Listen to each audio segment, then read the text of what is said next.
compounding the unbearable suffering of the population. Last night, thousands of protesters gathered in Tel Aviv and cities across Israel to call for a ceasefire and hostage release deal. The UN has been unequivocal. The only way to stop the immense human suffering in Gaza is through a full, immediate, and permanent ceasefire. All hostages must be released immediately and unconditionally.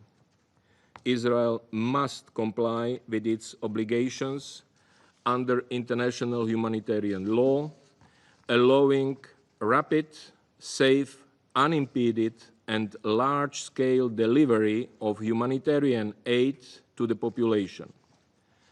Civilians, including humanitarian workers and those seeking aid, must be protected. Everyone has the right to life, liberty, and security.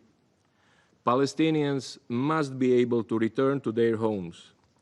In its 19 July 2024 advisory opinion, the International Court of Justice stated that, and I quote, Israel, as the occupying power, has the obligation not to impede the Palestinian people from exercising its right to self-determination, including its right to an independent and sovereign state over the entirety of the occupied Palestinian territory, end of quote.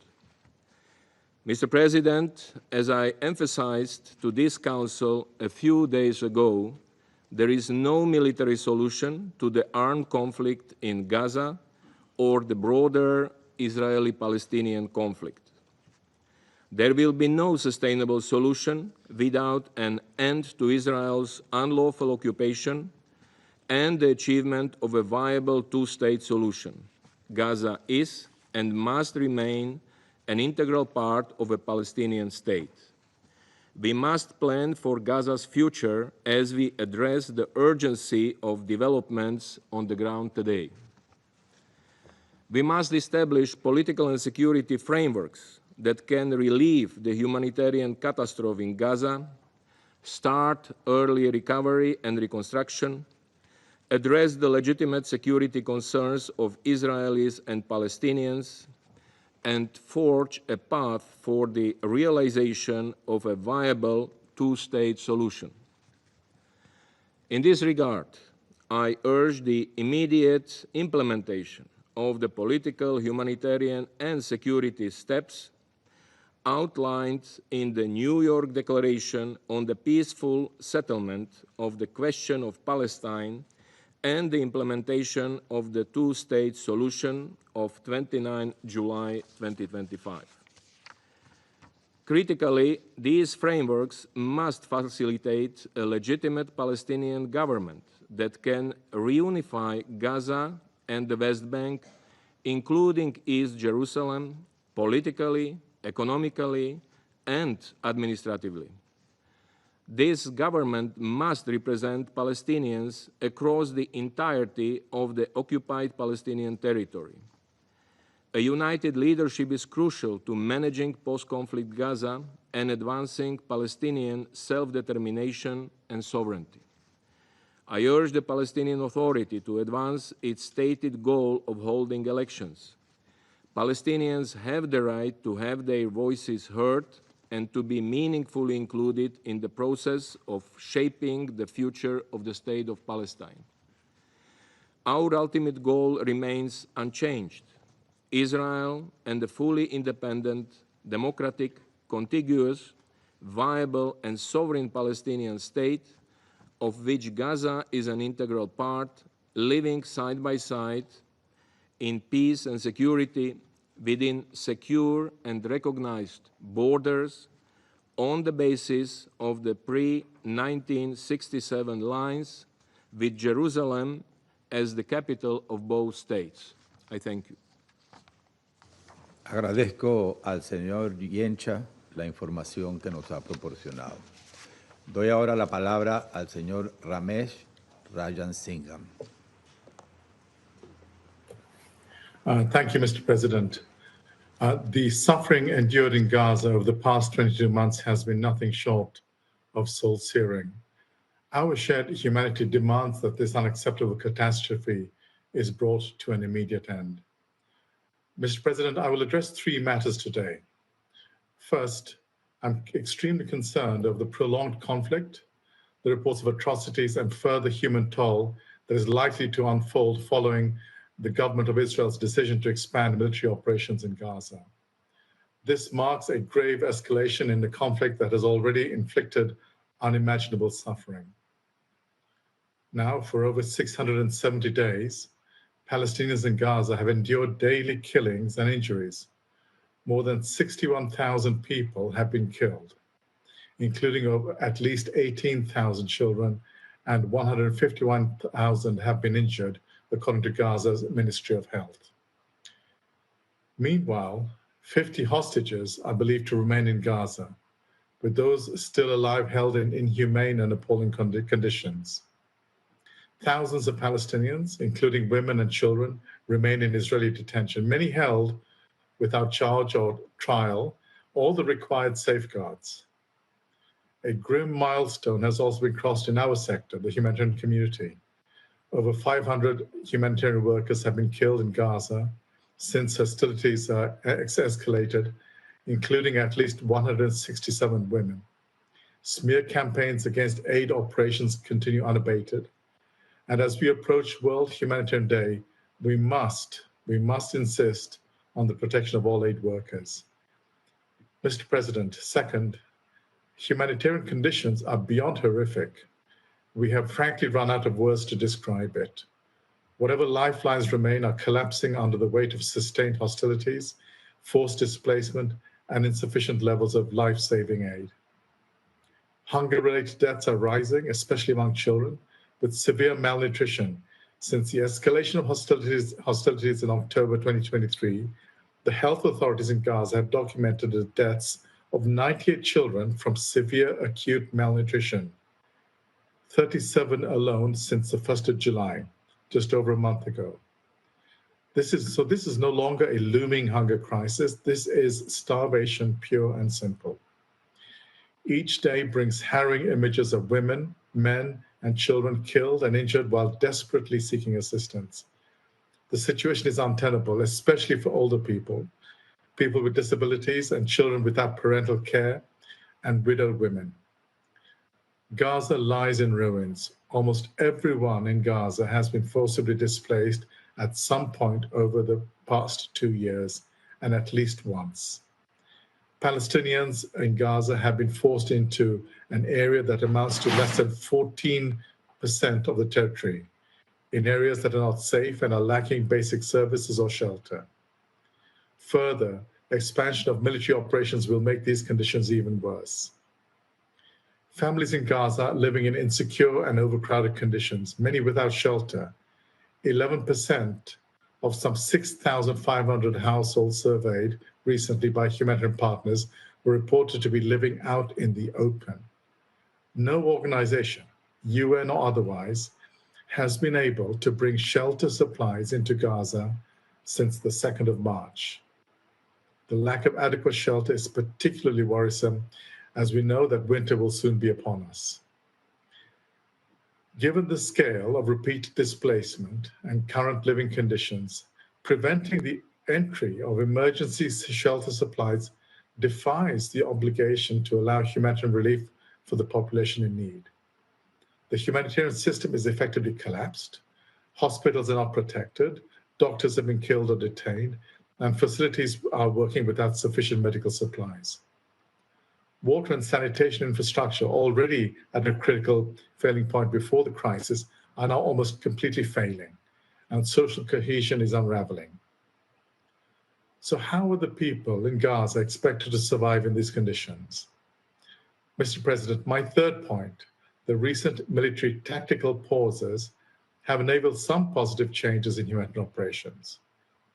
Limited amounts of fuel have been allowed in, and on 5 August, Israeli authorities approved a mechanism for the gradual resumption of controlled commercial goods into Gaza.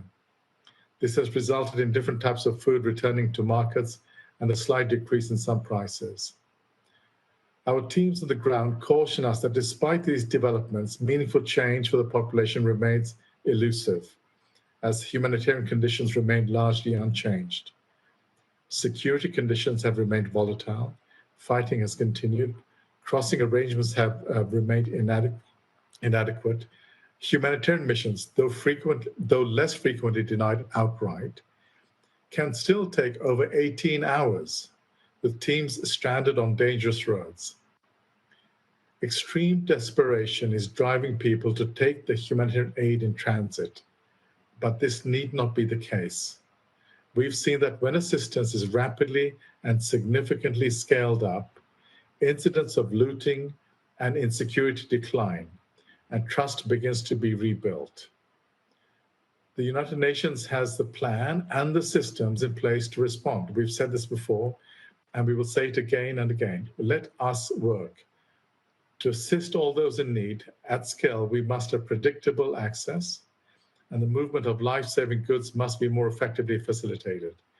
It is equally critical that all humanitarian partners on the ground, including international humanitarian organizations, are allowed to deliver life-saving services.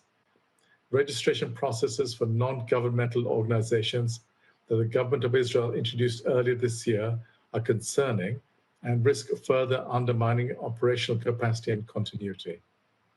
Mr. President, echoing the Secretary General, I remain deeply concerned about the ripple effects of the expansion of Gaza military operations on the West Bank, where military operations, settler violence, and home demolitions persist at unprecedented and alarming rates. A year ago, the International Court of Justice determined that Israel must bring its unlawful presence, policies, and practices to an end as rapidly as possible. Developments in the West Bank worsen and an existing humanitarian situation that sadly remains less visible, but not because it is less severe, but because the global attention has been drawn elsewhere. Mr. President, Security Council members, and indeed the international community listening, states and all those with any influence must look within our bruised collective conscience and summon the courage to do so, to do what is necessary to end this inhumanity and pain. It is also what international law demands.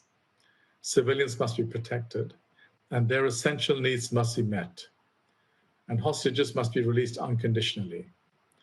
Arbitrarily detained Palestinians must be freed. Israel must agree to and facilitate humanitarian relief operations, both into and within the Gaza Strip, to reach the population in need. The International Court of Justice's provisional measures in the case on the application of the Genocide Convention in Gaza remain in place, including the demand that Israel take immediate and effective measures to enable the provision of urgently needed basic services and humanitarian assistance. Life and dignity should be respected for all. International humanitarian law serves as a compass for the conduct in war and is designed to ensure a minimum of humanity. The parties in all states must honor their commitment to this. The suffering must stop. Mr. President, thank you. Agradezco al señor Rajasingham la información que ha proporcionado. Daré ahora la palabra a los miembros del Consejo que deseen formular una declaración. Doy la palabra a la delegación de Reino Unido. Thank you, President. I thank ASG Yencha and Mr. Rajasingham for briefing us today. The United Kingdom requested this meeting alongside Denmark, France, Greece and Slovenia in response to the government of Israel's decision to further escalate its military operations in Gaza.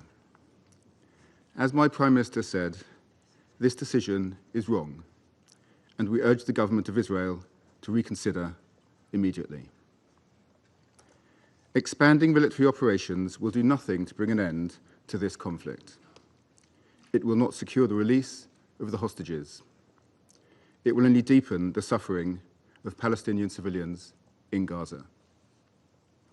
This is not a path to resolution. It is a path to more bloodshed. President, just this week, the Security Council heard harrowing testimony from Eli David, the brother of Eviatar David, who's been cruelly taken by Hamas on 7 October. He's been held hostage in appalling and inhuman conditions for over 21 months. The Security Council has, in its 4 resolutions since 7 October, called for the unconditional and immediate release of the hostages. I repeat that call today. We are clear that Hamas must disarm and can play no future part in the governance of Gaza, where the Palestinian Authority must have a central role. But, as many family members of the hostages have warned, this decision by the Israeli government will do nothing to secure the return of the hostages. Instead, it risks further endangering their lives. This escalation will only exacerbate an already catastrophic humanitarian crisis, uprooting 1 million more people and forcing them into dangerously overcrowded, unsanitary, and undersupplied areas. In Gaza, children and babies are suffering from starvation. Hundreds of civilians have been killed trying to access basic food supplies. This inhumanity cannot be justified. The partial aid access Israel granted in late July has proven woefully inadequate. We have a clear message for Israel. Urgently and permanently lift all restrictions on aid delivery. Yesterday, the UK announced a further $11.4 million for OCHA's Occupied Palestinian Territories Humanitarian Fund. It is vital that the UN and established humanitarian partners can operate safely and at scale, in line with the principles of humanity, impartiality, neutrality, and independence. And Israel must not bar humanitarian NGOs from their essential work through unreasonable and arbitrary registration requirements.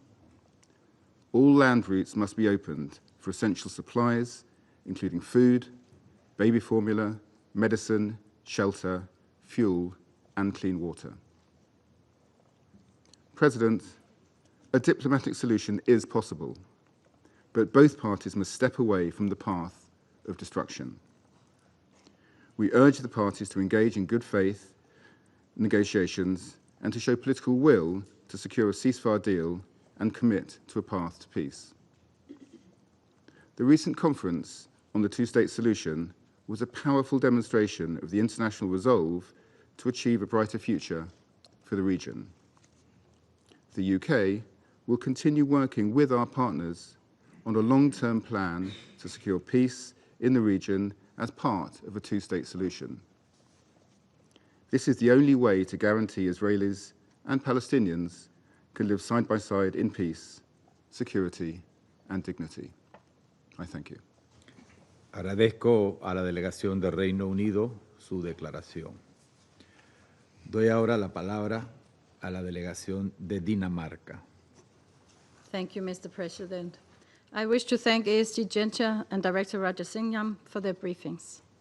Denmark joined France, Greece, Slovenia, and the UK in calling for this urgent meeting. For months, the world has watched in despair as conditions in Gaza have grown more catastrophic by the day. Heartbreaking images and videos of suffering, destruction, and death live-streamed on a daily basis. Instead of heeding our call to immediately end the war in Gaza, Israel has chosen to further escalate its offensive. We condemn the Israeli government's decision to expand the military operation in Gaza. We urge Israel to reverse its decision, which will not secure the release of the hostages nor help end the conflict.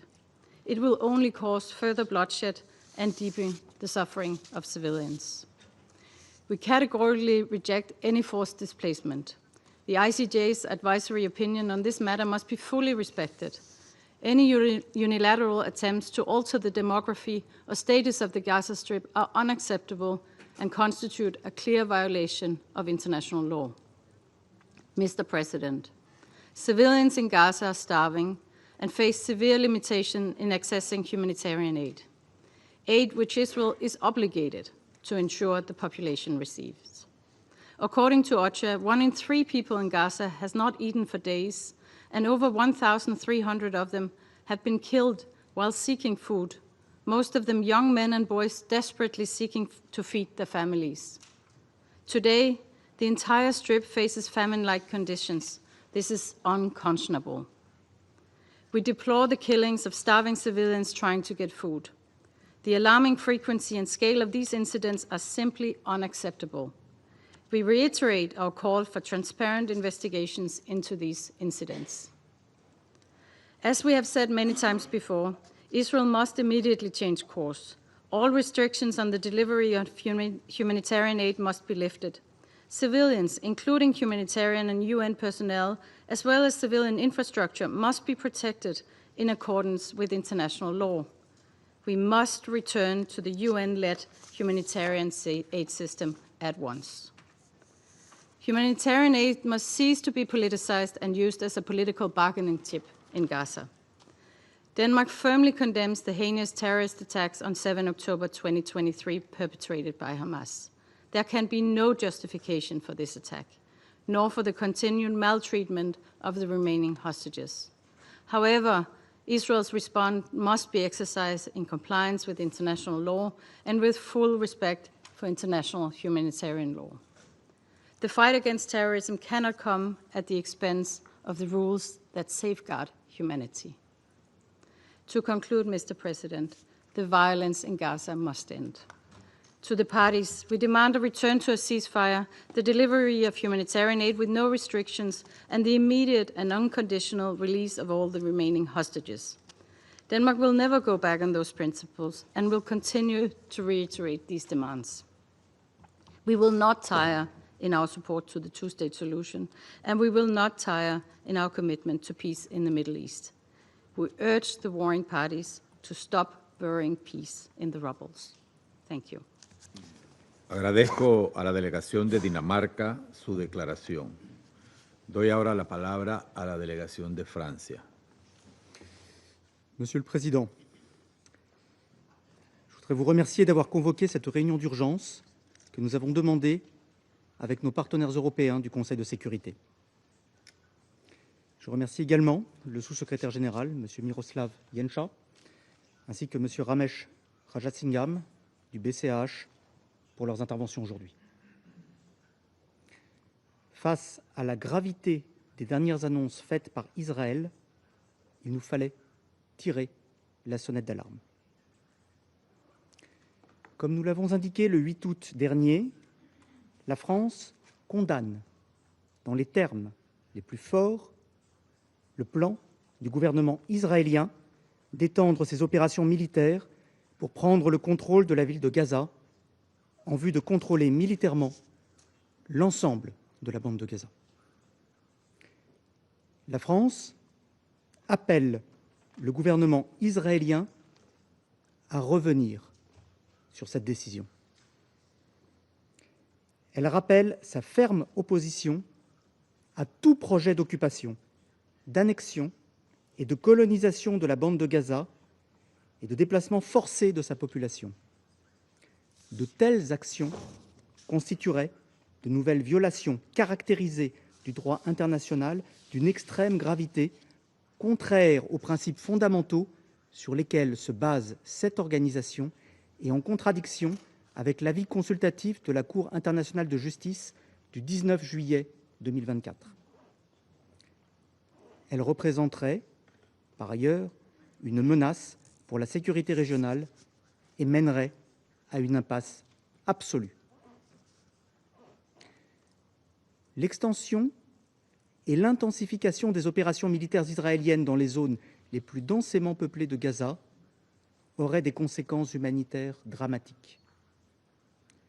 À Gazaville, mais également dans le reste de Gaza, les civils survivent déjà dans des conditions effroyables. Les images d'enfants mourant de faim ou de civils pris pour cible alors qu'ils cherchaient de la nourriture sont insoutenables. Il est essentiel qu'Israël se conforme à ses obligations en vertu du droit international humanitaire. Les annonces et demi-mesures ne suffisent pas. Les populations et infrastructures civiles doivent être protégées.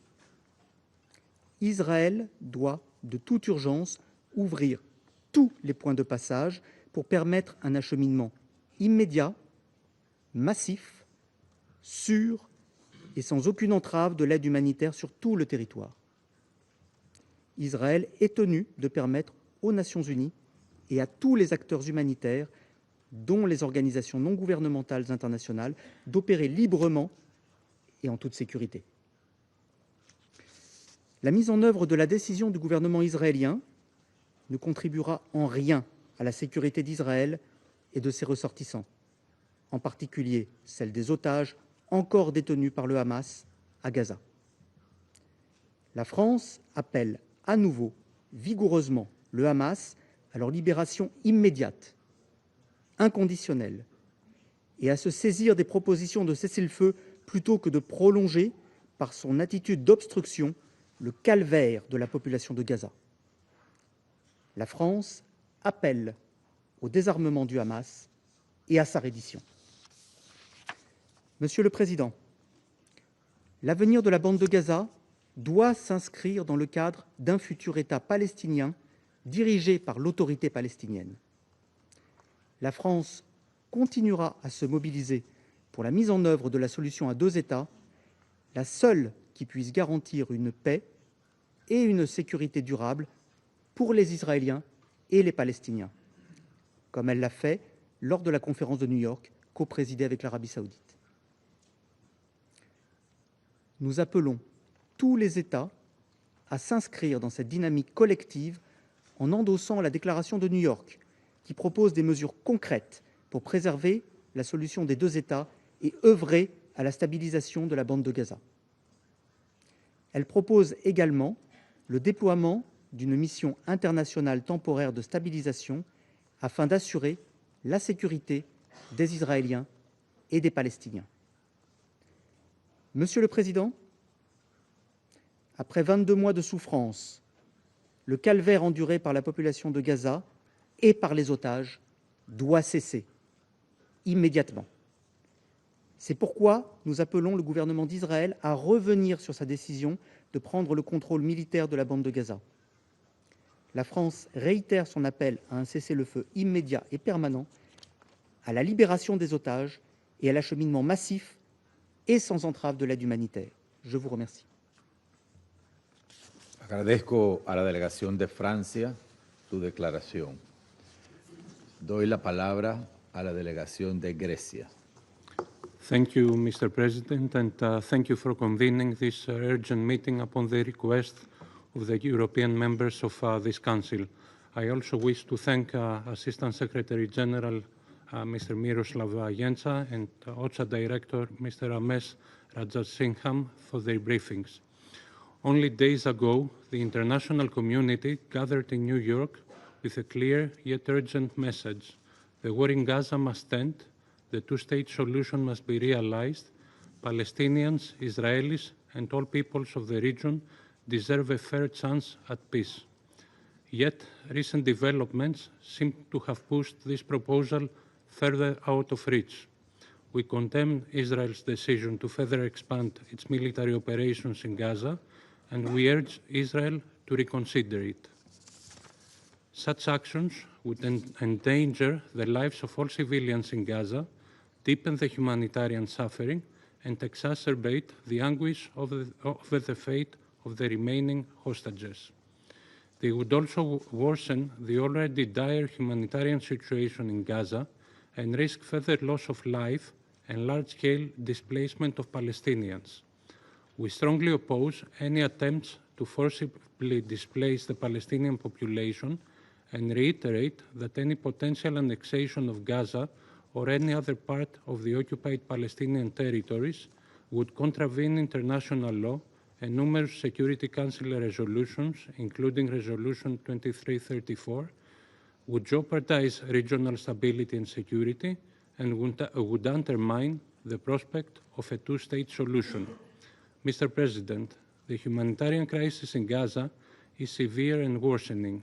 Hospitals are overstretched, starvation and malnutrition, especially among children, are worsening, access to clean water remains limited, and civilians risk their lives daily in search of food. We cannot turn a blind eye to this tragedy, nor remain silent while hostages continue to suffer at the hands of Hamas. We call once again for the immediate, unimpeded, and large-scale delivery of humanitarian aid to Gaza.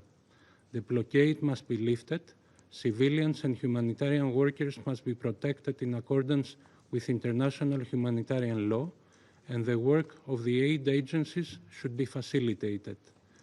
Greece has taken concrete steps to alleviate suffering in Gaza. Just yesterday, in close cooperation with the European Union and other partners of the region, we conducted an airdrop of food supplies over Gaza. We also stressed the need to fully implement the humanitarian steps agreed upon between Israel and the European Union to improve the situation in Gaza. The expertise of the United Nations systems, particularly UNRWA, is pivotal. In addition, OCHA, as we have just heard again today, has repeatedly expressed its readiness to initiate a UN-coordinated humanitarian plan in the event of a ceasefire or pause in hostilities. We reaffirm our unwavering support for the agency in this regard. Mr. President, Greece's position remains principled and consistent. We have repeatedly condemned the atrocities of October 7. Hamas rule in Gaza must end. All hostages must be released immediately and unconditionally. At the same time, the humanitarian crisis in Gaza must be addressed without delay, and we remain steadfast in our support for the international call to implement the two-state solution. Mr. President, violence in all its forms is never the answer. Dialogue and diplomacy are the only viable path to lasting peace. We therefore call on both parties to agree to an immediate and permanent ceasefire to secure the release of all hostages and to advance efforts towards a two-state solution in line with relevant Security Council resolutions while guaranteeing Israel's right to exist in peace and security. I thank you. Agradezco a la delegación de Grecia su declaración. Doy la palabra a la delegación de Eslovenia. Thank you, Mr. President. Thank you for convening the urgent meeting at the request of the members of the Council, including my own country, Slovenia. We thank Assistant Secretary General Jenča, as well as Director Rajasingham, for their briefings. Mr. President, each time we come to this chamber to discuss the situation in Gaza, we come thinking that we cannot possibly reach new depth. And yet, we convene again today, following the reprehensible announcement by the Israel cabinet that it intends to expand its military campaign and take control of the Strip. A plan of horror and destruction. A new law which Slovenia utterly rejects. A new law which will end in mass civilian casualties and suffering. A new law which will make Israelis less safe in the short and long term. A new law, in spite of continuous appeals from the international community and from the numerous voices from Israel to end the war. Colleagues, Israel's decision directly contradicts the July 2024 advisory opinion of the International Court of Justice, which declared that Israel must end its unlawful presence in the occupied Palestinian territory. It shows contempt towards the two-state solution, which was resoundingly reinforced by almost the entire international community at a conference held just 2 weeks ago, and which remains the official position of this Council, codified through its resolutions. Slovenia expresses its firm condemnation of this plan, and we call for its immediate reversal. Mr. President, Gaza's death toll is simply staggering. Israel has pursued a deliberate policy of starvation, of manufacturing a famine to pursue political and military gains, in a clear and blatant violation of international humanitarian law. The aerial photos which have emerged of Gaza in recent days show nothing but total destruction, a piece of land reduced to dust. And now we are faced with the prospect of further military escalation, of more violence, of an operation which will undoubtedly wreak havoc on civilians in Gaza and the hostages alike. Obvious questions arise. What will happen to those surviving Palestinians once Israel launches its takeover, particularly the 1 million people living in Gaza City, whose lives already hang in the balance, exhausted by attacks and denied aid? We will not be able to claim that we didn't know. We know that civilians are destined to suffer further mass casualties.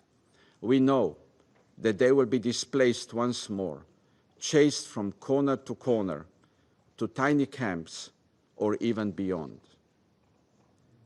What will become of the hostages?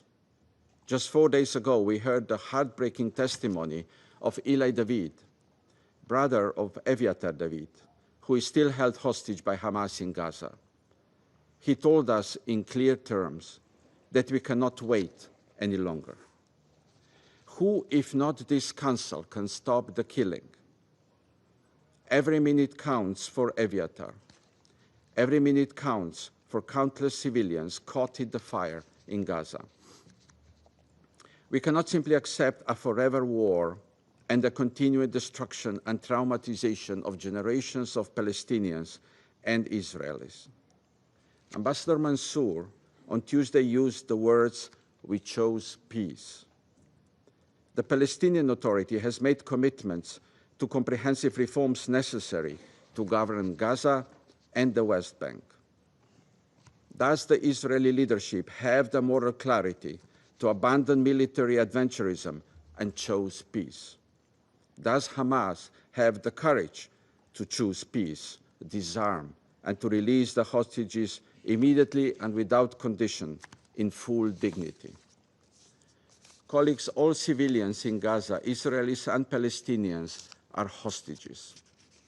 Our responsibility to move to protect them against upcoming military onslaught weighs heavy on our shoulders, including as an elected member of this Council. The impunity felt by the occupying power needs to be stopped. We listen and we hear a global cry for the war to stop, for hostages to be freed, for aid to flow in. We need to take action. That's why this Council was created, and that's why the Charter provided the Council with many tools to maintain peace and security. We stand ready to do whatever it takes to stop the killing and suffering. Thank you. Agradezco a la delegación de Eslovenia su declaración. Doy ahora la palabra a la delegación de Argelia. Mr. President, at the outset, I thank you for the prompt scheduling of this meeting, a meeting requested by almost all members of this Council, a meeting born of urgency. We extend our appreciation to ASG Lanka and to Mr. Rajasingham for their sobering briefings on the catastrophic reality in Gaza.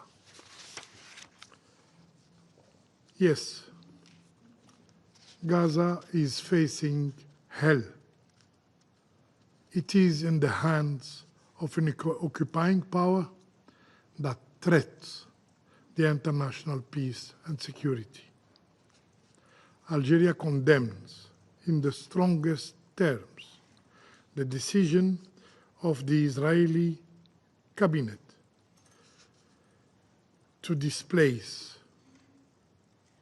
the entire population of Gaza City and northern Gaza, and to impose full military control of the Gaza Strip, as if Gaza was not already under occupation, as if Gaza was not already under inhuman siege. These are war crimes, and those who draw their maps in blood must not walk in the shadow of impunity. Justice must call them by name. There must be accountability. Mr. President, after 22 months of forced displacement,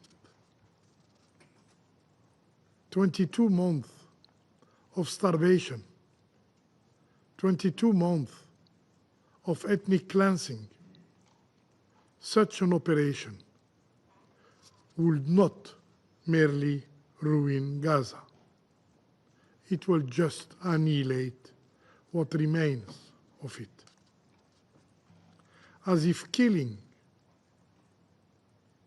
more than 62,000 people were not enough. As if killing more than 18,000 children for God's sake, were not enough. As if killing more than 12,000 women were not enough.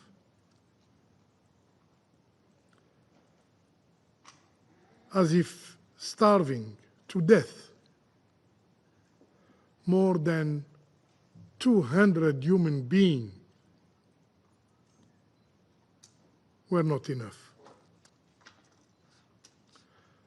The list is too long, too heavy, too dark for this page to hold, and yet, persisting in their genocidal tactics, the Israeli occupying power plan more. Can you imagine what will be left if they execute their plan? Their objective is clear, crystal clear, to push an entire people outside their homeland. Palestinians shall have no state, no flag, no future in their land. No Palestinian shall stay from the river to the sea. Yet, they forget. They forget that the land remembers its sons. They forget that olive trees do not surrender to the axe. They grow back from the root. Despite the brutality of the oppression, Palestinians will not abandon their homeland. Palestinians will not let go their rights. We believe in their resilience, as we believe that Gaza, although wounded and bleeding, will one day rise again. Mr. President, let us be clear. The Israeli authorities care nothing for international law. They care nothing for this council. They care nothing for humanity itself. They act with brutality, cruelty, and barbarity, stripping Palestinians of their very essence as human beings, reducing them to something less in their eyes, to human animals. Yes, for them, Palestinians are just human animals. And so, they orchestrate the killing of Palestinians by every instrument. Starvation, thirst, weapons, and humiliation. Humiliation.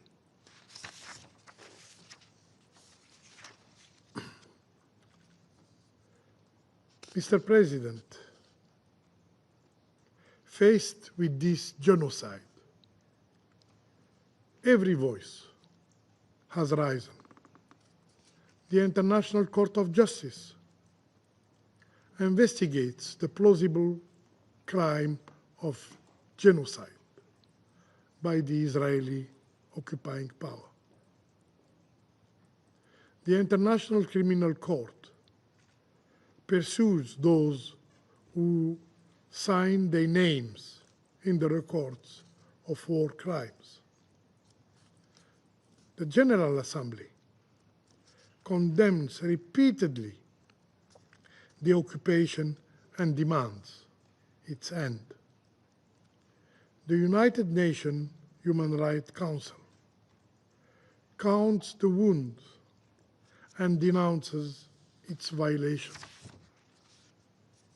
And yet, in this chamber,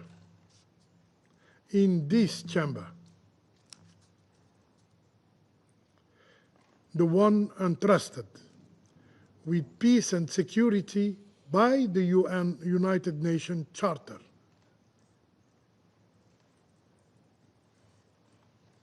sits. The Council sits silent. The Council says nothing. And silence is not neutral. Silence kills. Mr. President, the Security Council must rise to defend the child clutching the last crumb of bread. Rise to shield the mother searching for her sons under rubble. Rise to help the father wounded while seeking help to feed his kids. Rise to break the silence, to break the cycle of impunity. This Council must act decisively, resolutely, by resorting to its utmost tools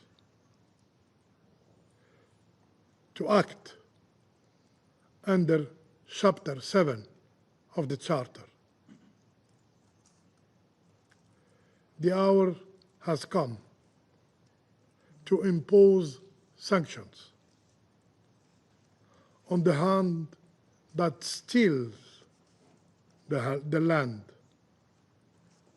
on the flag that flaps over ruin.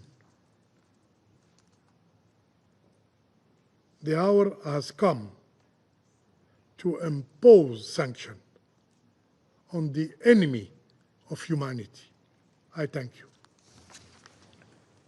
Agradezco a la delegación de Argelia por su declaración. Doy la palabra a la delegación de Somalia.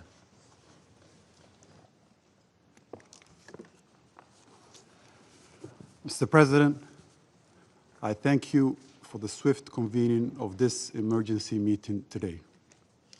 I also express gratitude to Assistant Secretary General Lanka and Mr. Ramesh, Head and Representative of OCHA in Geneva, for their sobering briefing and tireless commitment. In the last 48 hours, Israel's announcement of its intention to impose military control over the entire Gaza Strip is not an abstraction. It's a chilling blueprint for the next chapter of its devastation to come. For the 2 million people still trapped in Gaza, this means the escalation of what has already become hell on earth, literally and figuratively, leading to the world's worst man-made famine.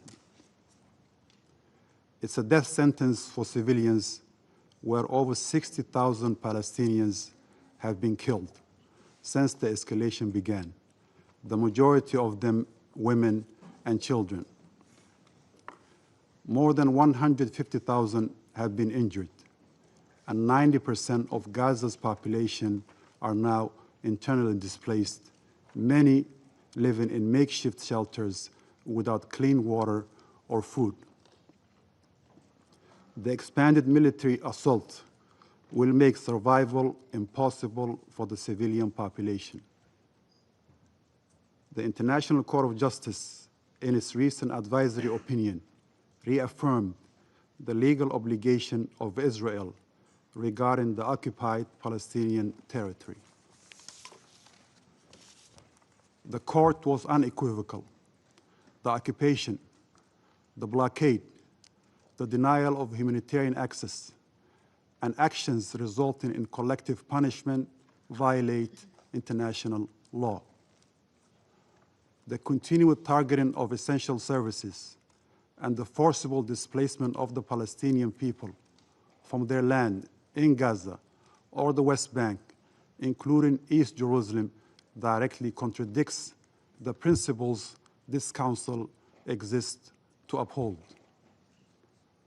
We also stress the necessity of preserving the legal and historical status quo at the Islamic and Christian holy sites in Jerusalem, recognizing the essential role of the Hashemite custodianship in this regard.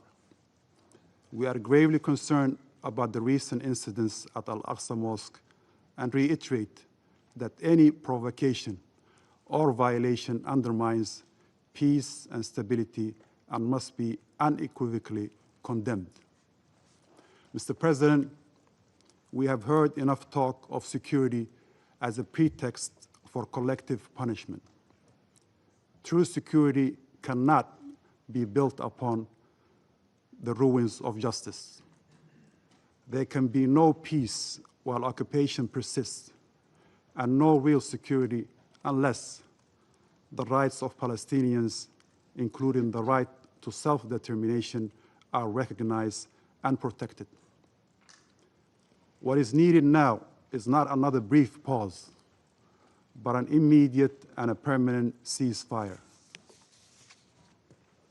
Not another limited corridor, but full and unfettered humanitarian access so that food, water, medicine provided by agencies like UNRWA and OCHA can flow freely, not as a charity, but as a matter of right. Not another partial exchange, but the immediate and unconditional release of all hostages and detainees so that no one endures inhumane conditions under illegal captivity away from their families and loved ones. Not more negotiations to nowhere, but a genuine commitment to end the occupation and realize the two-state solution this Council and the world have long endorsed. We must not allow the language of military necessity to drown out the cries of the hungry and the displaced. The forced starvation of a population is not an accident of war. It's a crime under international law. The bombardment of neighborhoods and the expulsion of families are not regrettable side effects. They are violations that demand accountability. Mr. President, to conclude, this is not just a test for Israel and Palestine. It's a test for all humanity. Will we stand by, citing complexity and precedent?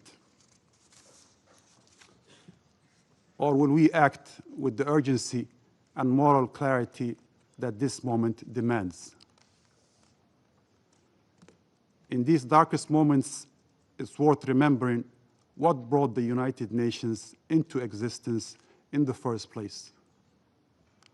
Our charter opens with a solemn pledge, and I quote, "to save succeeding generations from the scourge of war," end of quote.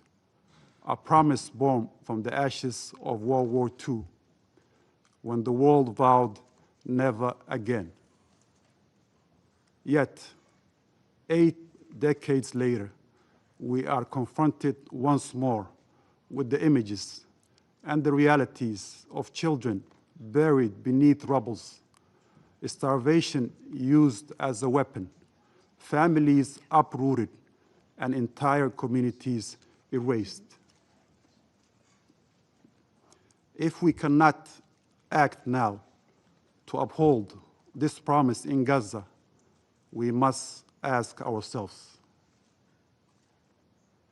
what then is the purpose of this Council? What, in truth, remains of our solemn oath to future generations? Let the response not be graveyard silence.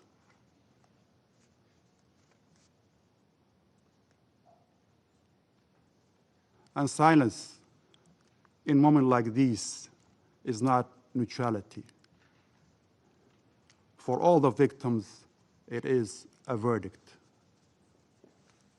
I thank you, Mr. President.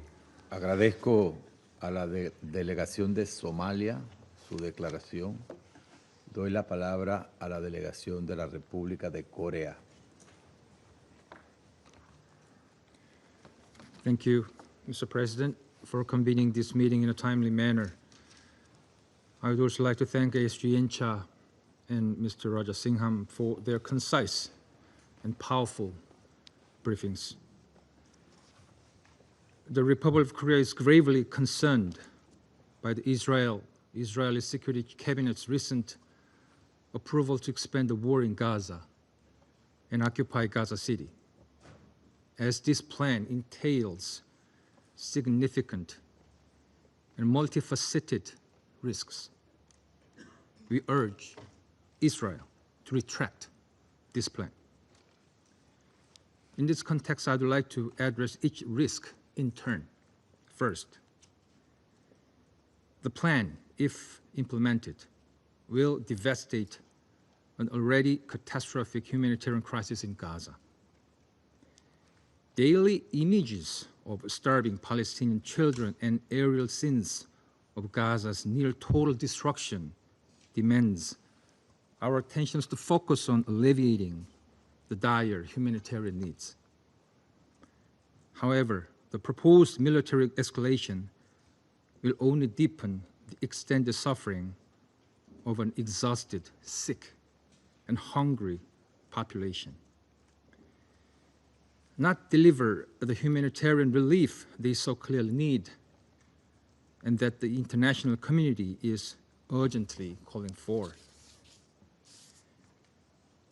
The proposed plan's primary target, Gaza City, is one of the few remaining areas where a large civilian population has sought tenuous refuge. And a renewed full-scale operation against it will inevitably cause another round of forced displacement and killings. With much of Gaza already declared a buffer zone or under evacuation orders, and its borders largely sealed, displaced civilians lack shelter or safe zones, raising fears of mass expulsion or so-called voluntary migration, which is not in itself voluntary. Second, this plan entails a grave risk to the lives of the hostages. This council, including my country, has spoken with one voice in calling for their immediate and unconditional release. Yet, the announced plan, if implemented, will expose them to intensified hostilities and undermine diplomatic efforts toward their freedom. While Israel claims that it will push for the release of the hostages through decisive military victory, such an outcome could make it more difficult to bring the hostages home, a concern voiced by their families.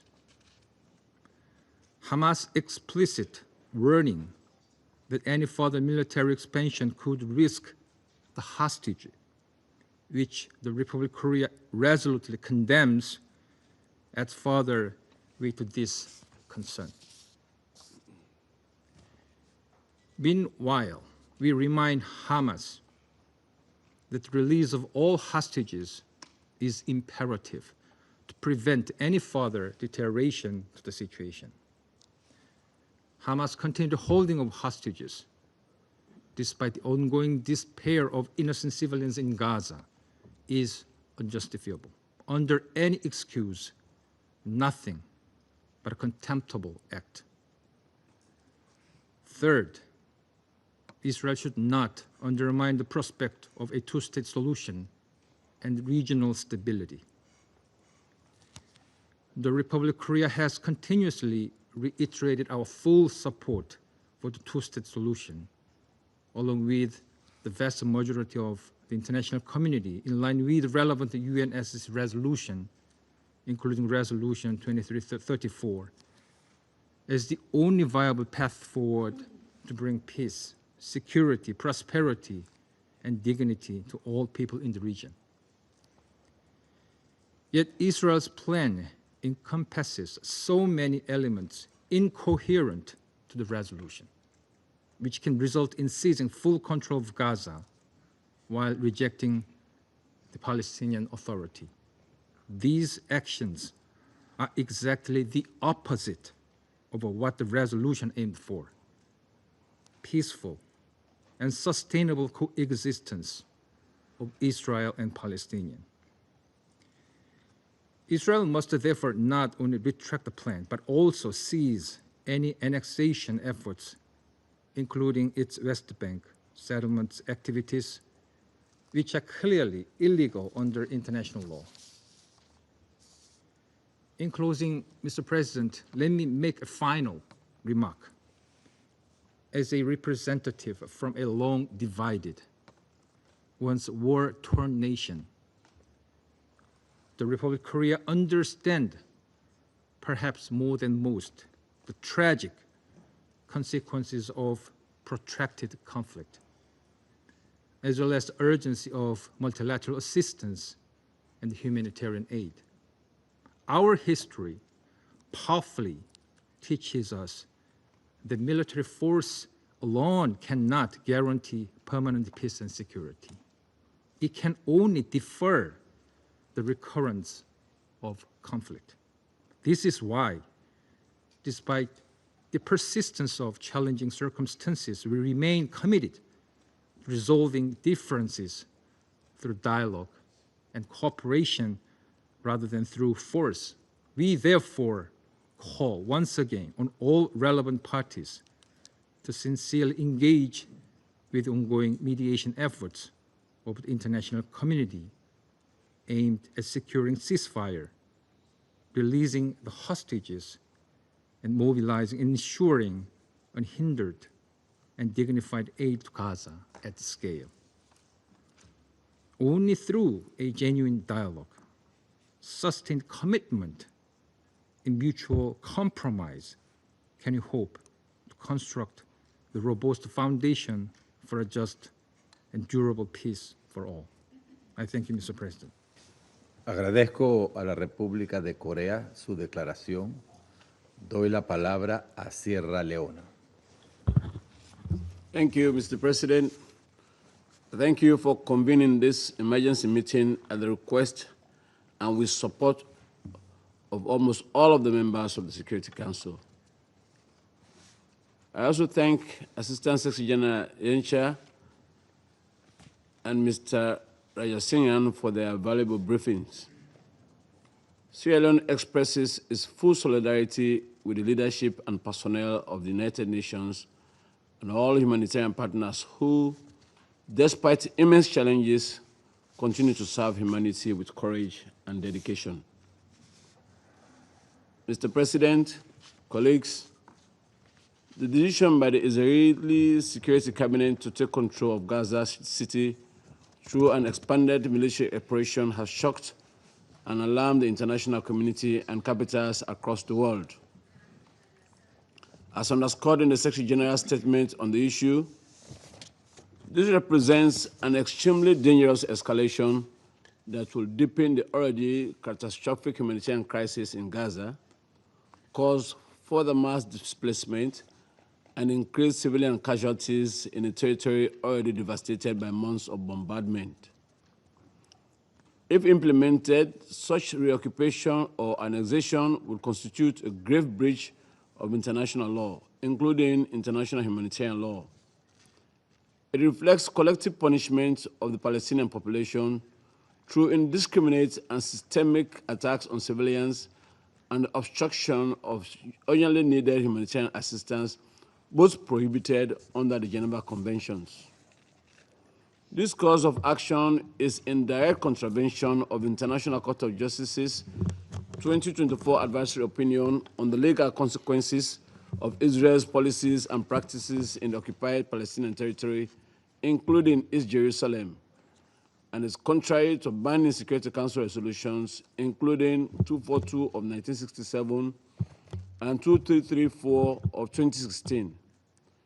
These instruments reaffirm the inadmissibility of acquiring territory by force, the illegality of settlement activity, and the imperative of ending the occupation that began in 1967. As the Secretary General has further warned, there will be no sustainable solution to this situation, to this conflict, without an end to this unlawful occupation and achievement of a viable two-state solution. Gaza is and must remain an integral part of a Palestinian state. End of quote. The scale of the humanitarian crisis is unprecedented. Over 61,000 civilians killed, 152,000 wounded, and the entire population on the brink of famine, according to the latest IPC alert. Humanitarian workers themselves are going without daily meals as access is blocked.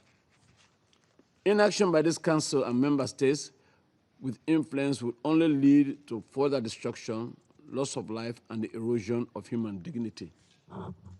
Mr. President, the plight of the remaining hostages is a matter of serious concern, and Sierra Leone reiterates its call for their immediate and unconditional release. However, the situation cannot be used to justify violations of international law. Measures of collective punishment or the unlawful annexation of territory.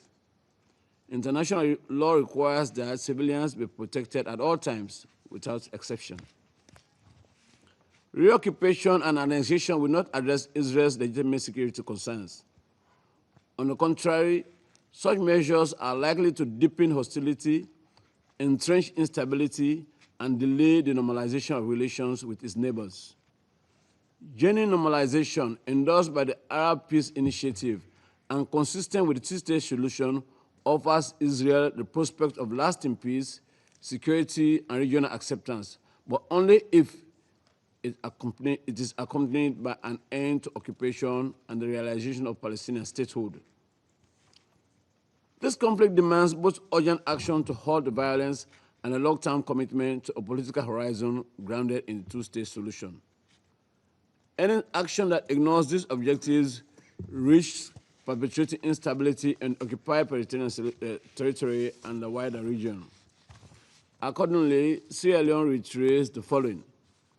First, the Council must remain united in demanding an immediate and lasting ceasefire and in using all diplomatic and political tools to ensure compliance with international law and the relevant UN resolutions.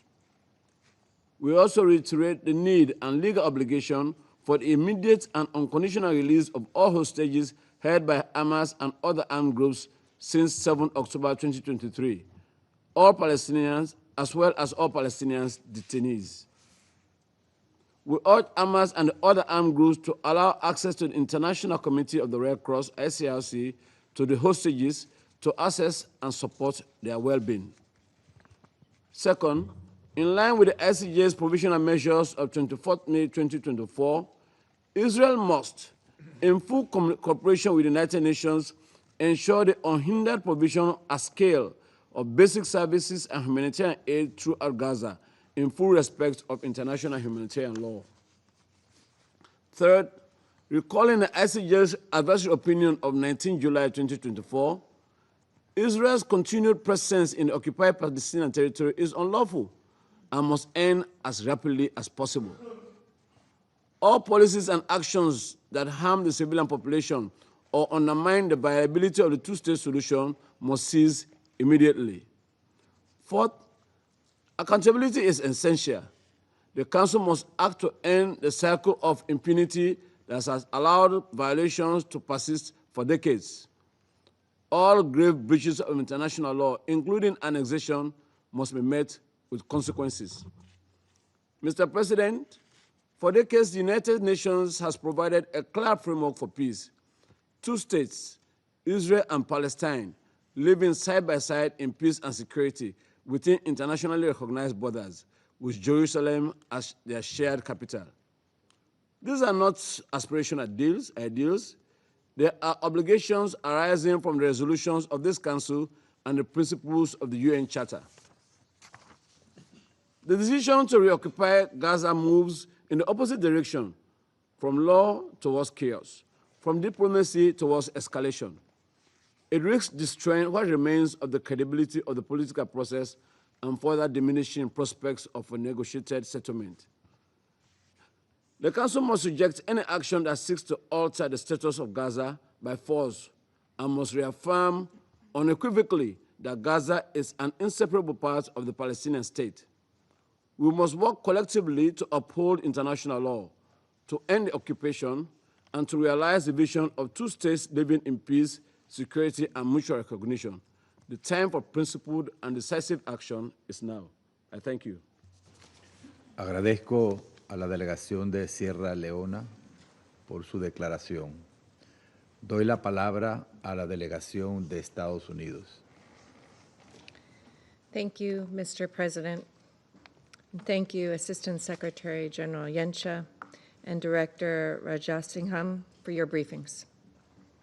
Mr. President, the United States government believes that today's meeting is emblematic of the counterproductive role that far too many governments on this Council and throughout the UN system have played on this issue. Meanwhile, the United States has been working tirelessly to free the hostages, end this war, and give civilians in Gaza a future free of Hamas. To do so, we need to place responsibility where it lies, with Hamas, and hold it and other Gaza terrorist organizations fully accountable. Today's meeting, like so many other recent actions, undermines those efforts. Israel has accepted 3 ceasefire proposals. Hamas consistently rejected them. It is not negotiating in good faith. We know this because we are in the room. The simple truth is that this war could end today if Hamas let the hostages and all of Gaza go free. Remarkably, instead of pressuring Hamas, members of this body have encouraged and rewarded its intransigence, actively prolonging the war by spreading lies about Israel, the Gaza Humanitarian Foundation, and the United States, and by handing propaganda victories to terrorists. Mr. President, the most recent round of negotiations collapsed because Hamas drew encouragement from efforts to target Israel with libels and lies, the ill-conceived and performative two-state solution conference, and unilateral announcements regarding recognition of a Palestinian state. Just days ago, a Hamas official touted the wave of recognition announcements as a result of the atrocities of October 7th. This is a disgrace. The government of Israel did not make its decision to advance its military campaign in a vacuum, but after months of Hamas's intransigence. Hamas refuses to accept a ceasefire and continues to torture the hostages. The United States supports Israel's right to defend itself against Hamas's terrorism, and ultimately, Israel has a right to decide what is necessary for its security and what measures are appropriate to end the threat posed by Hamas and other similar groups. It is unfortunate that members have again taken advantage of today's meeting to accuse Israel of genocide. These accusations are politically motivated and categorically false. They are part of a deliberate, cynical propaganda campaign as Hamas attempts to win symbolic victories to compensate for total defeat in war. The United States refutes these allegations entirely. Israel has taken numerous measures to limit harm to civilians and to address humanitarian needs. The loss of civilian life in Gaza is tragic, but the responsibility for this rests with Hamas. Mr. President, the United States remains committed to 1, addressing humanitarian needs, 2, freeing the hostages, and 3, achieving peace. Too often, members of this council spotlight only the first without acknowledging that the 3 issues are interrelated. No one wants to see innocent Gazans go hungry or thirsty. President Trump has addressed this, and he has said that the United States is going to be even more involved in these efforts. The United States has stepped up support for the secure delivery of humanitarian aid because the international community has failed to prevent Hamas from diverting it and using it to support terrorism and oppression. The United States continues to work tirelessly to feed hungry civilians in a way that denies Hamas the opportunity to benefit. The Gaza Humanitarian Foundation is critical to that effort as it continues to supply food directly into the hands of civilians. The GHF has distributed over 110 million meals, all while preventing Hamas looting. We call upon the UN to take advantage of the steps Israel has taken, including humanitarian pauses and designated corridors, as well as to work with the GHF, which has demonstrated it can securely deliver aid to civilians in Gaza. As Ambassador Huckabee has said, we support the GHF scaling up to 16 distribution sites to address critical needs. Mr. President, just last week, this council heard evidence that Hamas continues to starve innocent people held hostage underground and on the verge of death. We cannot allow this to happen. We must hold Hamas accountable. The United States has made clear on multiple occasions that Hamas must be removed from power.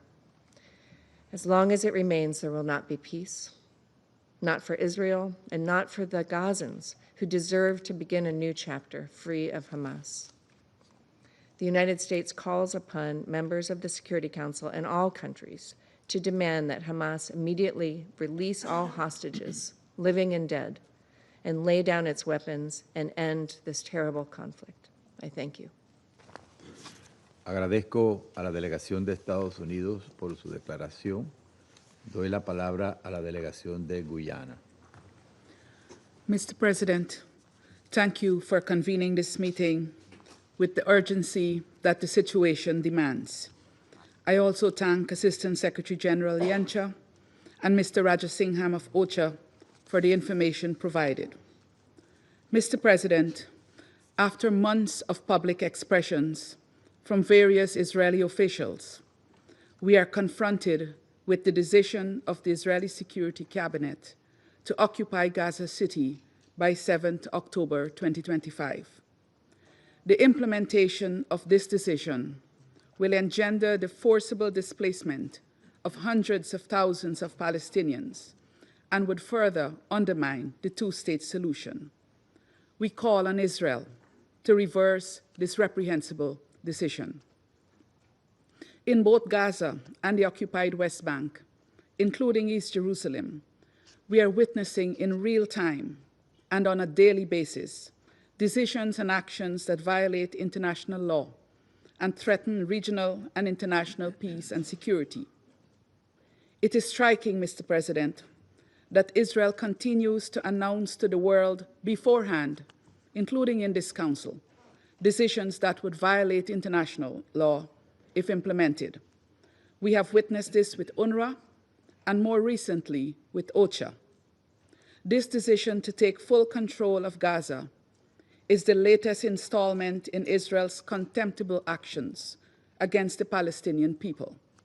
It comes on top of numerous infractions committed over the decades since the decision was made for the Israeli state to be established in the land of Palestine in 1947. Indeed, Palestinians have lived through the Nakba and the ensuing years characterized by constant violence and dispossession owing to the Israeli occupation. Guyana reiterates its condemnation of the attacks on Israel on 7th October, perpetrated by Hamas and other armed groups.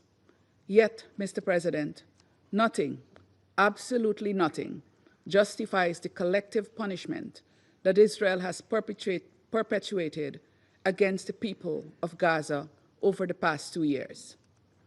Mr. President, dear colleagues, there are 3 questions which each member state of the United Nations must ask itself.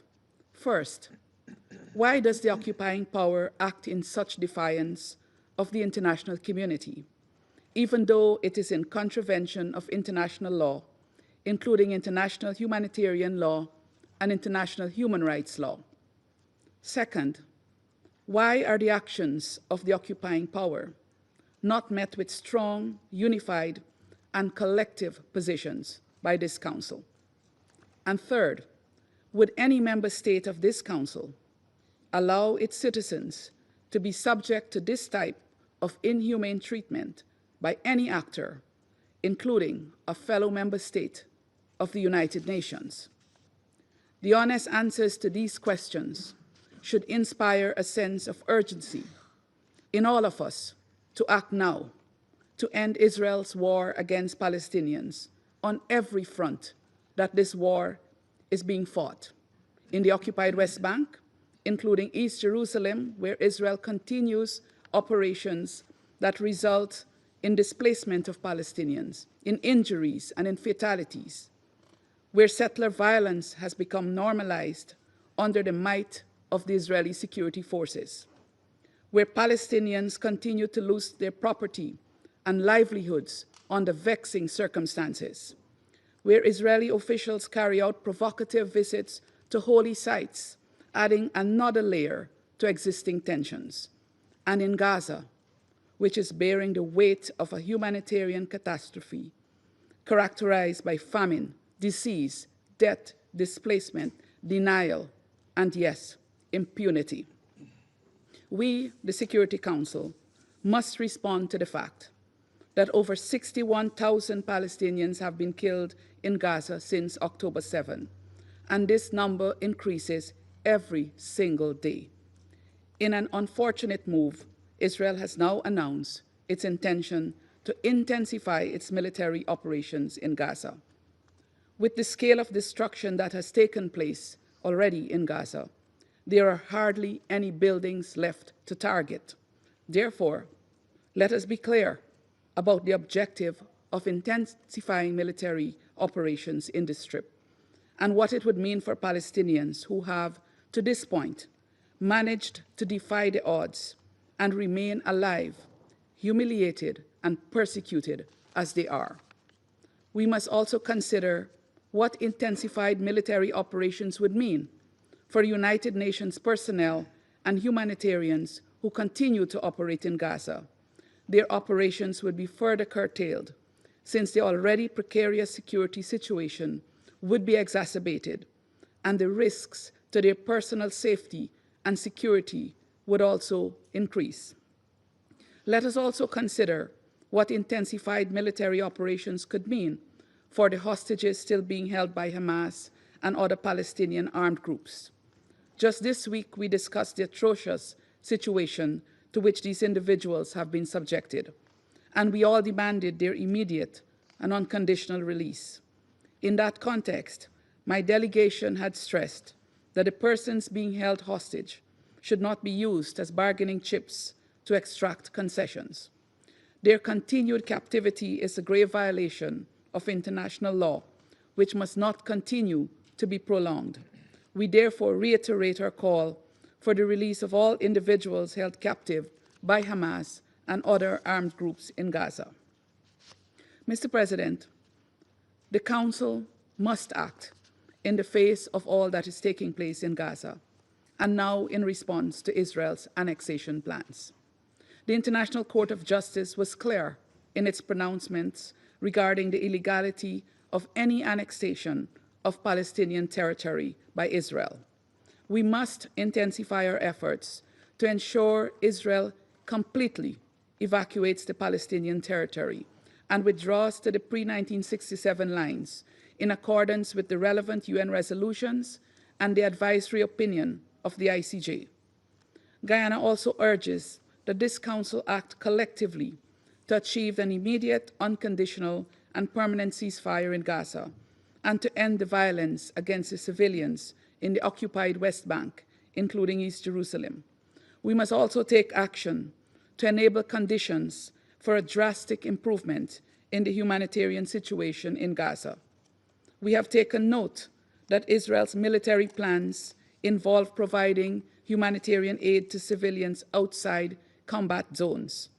Unfortunately, the operations of the Gaza Humanitarian Foundation have already provided us with enough information on what the provision of aid by the GHF looks like: inadequate, dangerous, and limited in reach.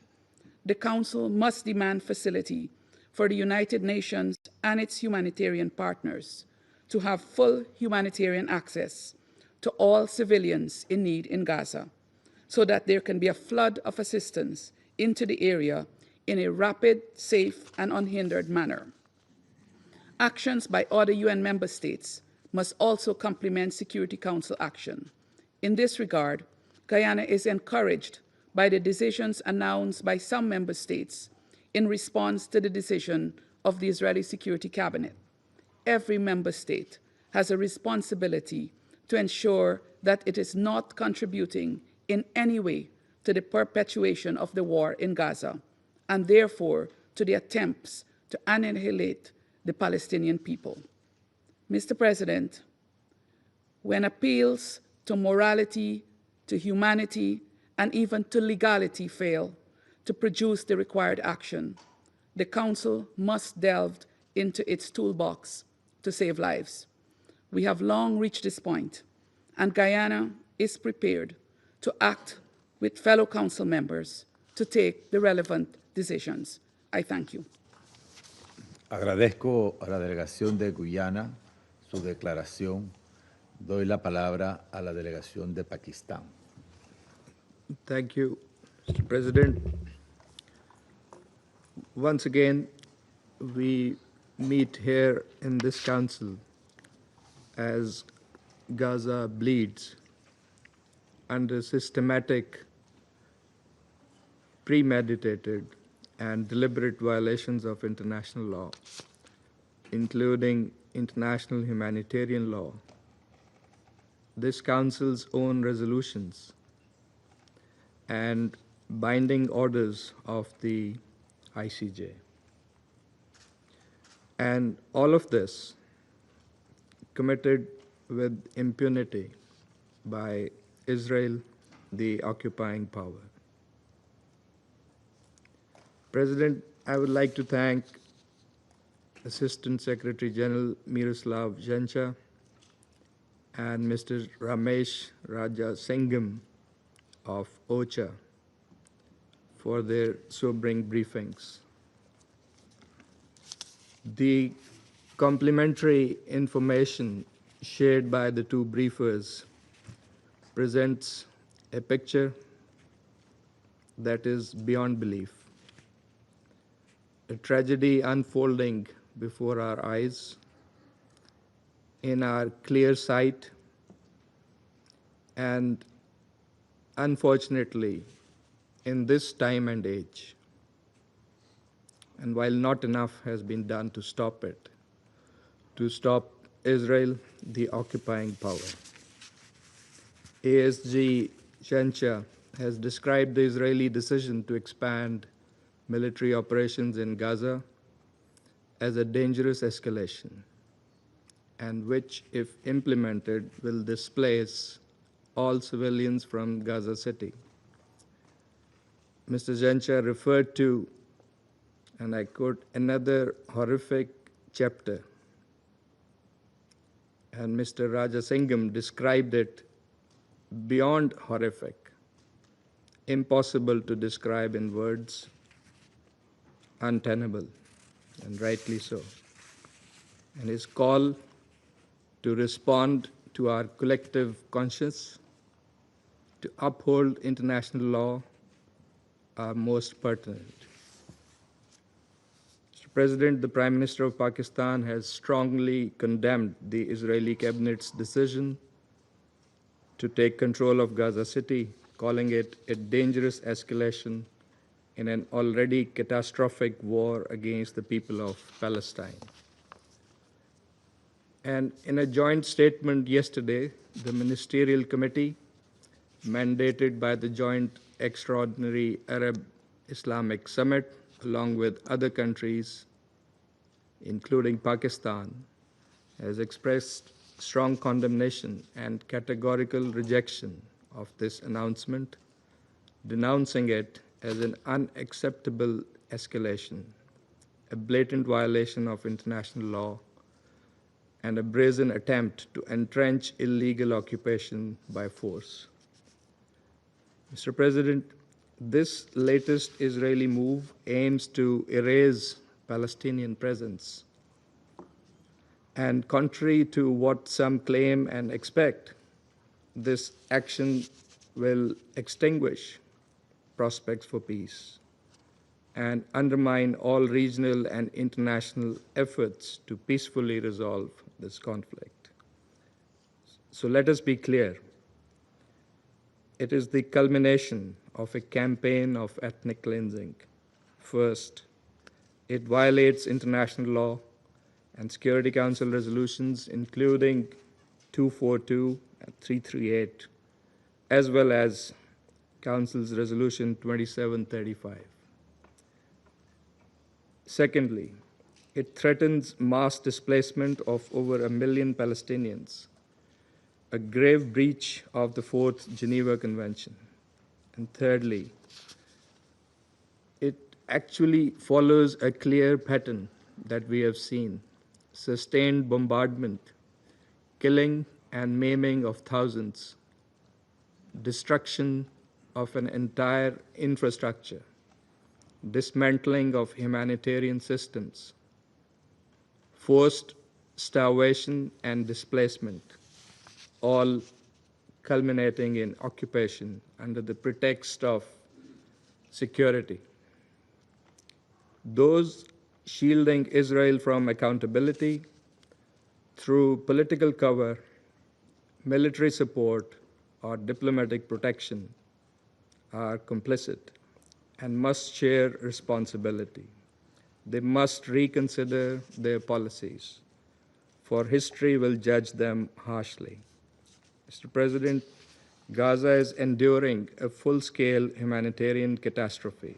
For nearly 2 years, it has suffered indiscriminate bombardment, total blockade, and deliberate deprivation and starvation, while violence and dispossession escalate in the West Bank and East Jerusalem. The so-called humanitarian system is a cruel illusion. Famine is rampant, civilians are being shot trying to collect food. And as the distinguished representative of Slovenia rightly questioned, can there be a new law? Other colleagues have rightly expressed concern about the long term. But what will be there to salvage in the long term? Pakistan believes the action is needed now. Under the circumstances, this Council must urgently demand Israel, under Chapter 7 of the Charter, to refrain from its stated plan of occupying Gaza City. The Council should also call for an immediate, unconditional, and permanent ceasefire, release of hostages, and exchange of Palestinian prisoners, a complete halt to displacement and aggression, unhindered large-scale humanitarian access, and protection of the legal and historical status quo at Jerusalem's holy sites. Mr. President, the Security Council must be ready to impose a cost on Israel if it defies the demand of the Council and indeed the will of the international community. The Council must enact enforcement measures, including the deployment of an international protection force to save the besieged population. As our Prime Minister has affirmed, the root cause of this ongoing tragedy is Israel's prolonged, illegal occupation of Palestinian territory. As long as this occupation endures, peace will remain elusive. Mr. President, any attempt to sever Gaza from the rest of the occupied Palestinian territory is a direct attack on the very foundation of the two-state vision. Gaza is and will remain an inseparable part of the state of Palestine. And we are convinced that justice is unstoppable, that the resilience of the Palestinian people and the universal call for their rights will ultimately overcome oppression. And let me also categorically state that decisions for governance and their future are for the Palestinians and Palestinians alone to make. No one else can decide for them. Pakistan reaffirms full support for the Palestinian people's legitimate rights, including right to self-determination and the establishment of an independent, viable, and contiguous state of Palestine based on pre-1967 borders with Al-Quds al-Sharif as its capital. The recent high-level conference on Palestine was timely. It must now be followed by coordinated international action to realize long overdue peace and justice in the region. Mr. President, this Council must go beyond statements. It must act to end aggression, to protect civilians, restore justice, and ensure accountability. The credibility of this body and the prospects of peace in the Middle East are at stake. I thank you. Agradezco a la delegación de Pakistán su declaración. Doy la palabra a la delegación de China. 谢谢主席。中方支持英国、丹麦、法国、希腊和斯洛文尼亚倡议召开此次会议。感谢严恰助理秘书长和拉贾辛汉姆先生的通报。加沙冲突延宕22个月，已经造成6.1万多名加沙民众死亡和前所未有的人道灾难。国际社会反复呼吁加沙停火止战，但令人担忧的是，局势正持续向更加危险的方向发展。面对当前紧迫局势，国际社会，包括安理会，必须在更大的灾难发生前采取一切必要的行动。我讲4点。第一，必须坚决反对占领加沙的企图。近日，以色列安全内阁批准接管加沙计划，中方对此表示严重关切，敦促以色列立即停止危险举动。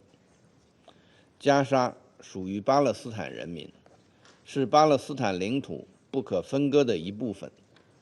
任何改变加沙人口及领土结构的行为，都必须予以坚决抵制。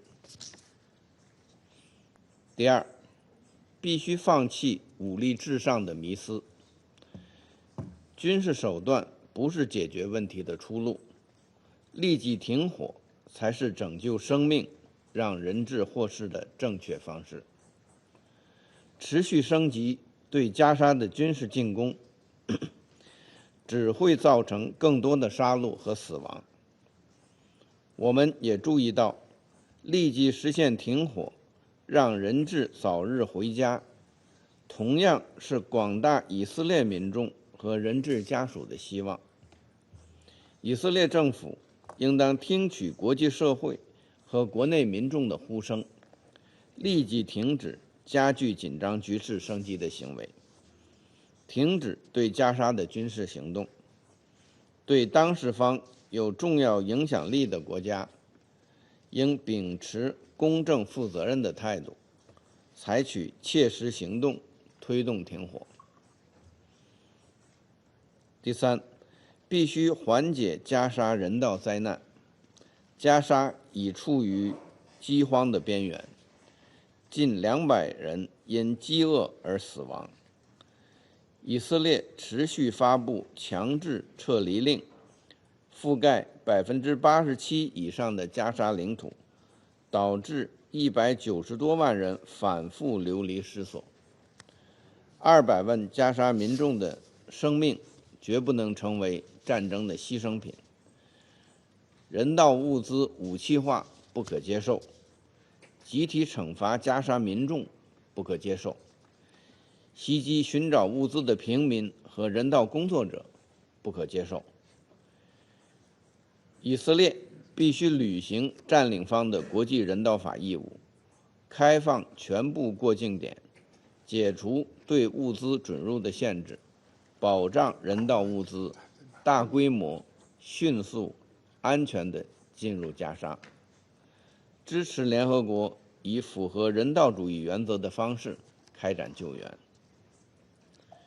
第四，必须重振两国方案的前景。落实两国方案是解决巴勒斯坦问题、实现巴以和平共处的唯一可行方案、唯一可行出路。上周举行了落实两国方案的高级别会议，发出了支持两国方案的强烈呼声。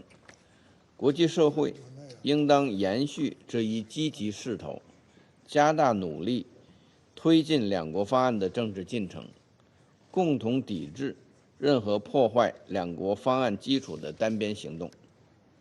中方将继续同国际社会共同努力，推动平息加沙战火，缓解人道灾难，落实两国方案，最终实现巴勒斯坦问题的全面、公正和持久解决。谢谢主席。Agradezco a la delegación de China su declaración.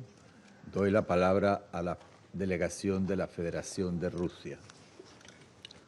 Господин председатель, разочарованы, что панамское председательство, проигнорировав просьбу большинства членов Совета Безопасности, включая Российскую Федерацию, созвать внеочередное заседание незамедлительно, приняло решение провести его лишь сегодня, несмотря на крайне опасное развитие событий на оккупированной палестинской территории, вследствие анонсированного израильским руководством решения по эскалации боевых действий в секторе Газа, предусматривающего его оккупацию. Благодарим помощника генерального секретаря ООН Мирослава Енчу и главу отделения УКГВ в Женеве Рамиша Жасинхама за доклады. На днях мир узнал шокирующую новость о том, что военно-политический кабинет министров правительства Биньямина Нетаньяху принял решение ввести войска в Газу и поставить сектор под тотальный контроль израильских сил безопасности в целях, как выразился израильский кабинет, разгрома Хамас. Эти действия израильского руководства грубо нарушают международное право, демонстрируют его открытое пренебрежение как призывами международного сообщества, так и решениями Совета Безопасности ООН и наносят крайне серьезный удар по перспективам двухгосударственного решения палестино-израильского конфликта. Решительно осуждаем намерение правительства Нетаньяху захватить Газу. Присоединяемся в данном контексте к прозвучавшим призывам к Западному Иерусалиму отказаться от подобных крайне опасных шагов, подрывающих и без того хрупкие перспективы мирного урегулирования ближневосточного конфликта. Настаиваем на неукоснительном соблюдении Израилем норм международного права и известной правовой базы БВУ, включая профильные резолюции Совета Безопасности и Генеральной Ассамблеи ООН. Напоминаем и о том, что израильские планы идут вразрез с консультативным заключением Международного суда ООН от 19 июля 2024 года, которое, среди прочего, однозначно предписывает Западному Иерусалиму незамедлительно положить конец оккупации палестинских земель. Кроме того, принятие такого плана, по сути, означает официальное и публичное признание Израилем задач по захвату и оккупации анклава. Как известно, после размежевания с Газой и вывода оттуда израильских поселений в 2005 году, в израильском руководстве утверждали об отсутствии состояния оккупации, что не соответствовало международно-правовым трактовкам с учетом сохранявшегося израильского контроля над периметром сектора, его воздушным пространством и морской акваторией.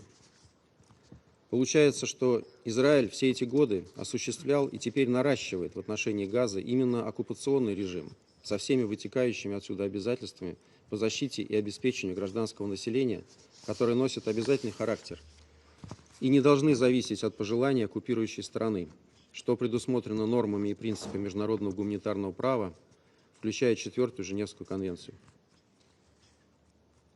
Господин председатель, буквально несколько дней назад здесь, в стенах Совета, мы по инициативе Израиля подробно обсудили ситуацию вокруг израильских заложников в Газе. Большинство из членов Совета Безопасности четко и недвусмысленно заявило, что одной из главных предпосылок освобождения всех удерживаемых лиц является незамедлительное и безусловное прекращение огня. Именно благодаря приостановке кровопролития и активной дипломатии, а не безрассудной активизации боевых действий, за 1,5 года из анклава удалось вызволить свыше 140 человек. К сожалению, в Западном Иерусалиме в очередной раз не прислушались ни к призывам мирового большинства, ни к здравым голосам внутри Израиля, ни к родственникам самих заложников. Вместо переговорного процесса израильские власти предпочли взять курс на дальнейшую эскалацию насилия, поставив тем самым под угрозу безопасность и жизни израильских заложников, находящихся, как мы с вами видели, в и без того невыносимых условиях, усугубляющихся острым дефицитом продовольствия и воды в Газе. Получается, что находившийся среди нас 5 августа Минотдел Израиля, лицемерно проливавший в этом зале крокодиловые слезы по поводу судьбы израильских заложников, уже знал о том, что израильский кабинет скоро примет подобное решение, фактически перечеркивающее перспективы их возвращения живыми. Судя по всему, господину Саару было важно подготовить для него почву и продвинуть медиакартинку о якобы солидарности и сочувствии членов Совета Безопасности, чтобы затем продолжить убивать палестинцев. Подобная попытка манипулирования Совбезом во внутриизраильских целях просто не укладывается в голове. Как не укладывается и то, как может еврейский народ, столкнувшийся с Холокостом в годы Второй мировой войны, сегодня помещать палестинцев в гетто и добиваться их полного уничтожения. Как все-таки быстро забываются уроки истории. Очевидно и то, что реализация планов израильского руководства по полной зачистке анклава лишь еще больше осложнит гуманитарную ситуацию в Газе. Ведь, по сути, уже анонсированы новые массовые силовые перемещения, а значит, страдания гражданского населения, новые жертвы и рост кровопролития. С учетом того, как развивается конфликт в Газе, у нас нет оснований верить публичным заявлениям израильских властей о намерении обеспечить гражданское население вне боевых зон всем необходимым. Те методы, которые Израиль использует для распределения продовольствия, известны. Они антигуманны, противоречат нормам МГП и приводят лишь к гибели мирного населения. Это, в частности, наглядно подтверждает деятельность так называемого гуманитарного фонда для Газы. В местах распределения пайков уже погибло свыше 1500 палестинцев. Не надо забывать, что предполагающиеся планом перемещения мирных жителей в условиях боевых действий, а также использование голода в качестве оружия, могут быть квалифицированы в качестве военных преступлений и преступлений против человечности. Кроме того, подобные действия могут подпадать под статью 2, пункт С, Конвенции о предупреждении преступления геноцида и наказания за него от 1948 года, который Израиль ратифицировал в 1950 году. Господин председатель, в заключение хотели бы отметить, что позавчера в интервью одному из американских телеканалов Биньямин Нетаньяху сказал о намерении создать в Газе альтернативную администрацию, которая предоставит газовитянам, цитирую, «иное будущее». Такая администрация, по словам Нетаньяху, не будет палестинской. Это, в свою очередь, противоречит многочисленным общепризнанным международно-правовым пониманиям о секторе Газа как неотъемлемой части будущего палестинского государства. Со своей стороны, предлагаем задуматься над историческими вопросами. Какое будущее может быть у людей в условиях оккупации и что им сказать родственникам более 60 тысяч погибших, у которых уже нет никакого будущего?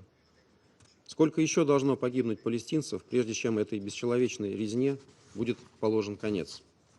И сколько еще будут закрывать глаза на этот беспредел те, кто последовательно и во всем поддерживает Израиль и не дает Совету Безопасности действовать?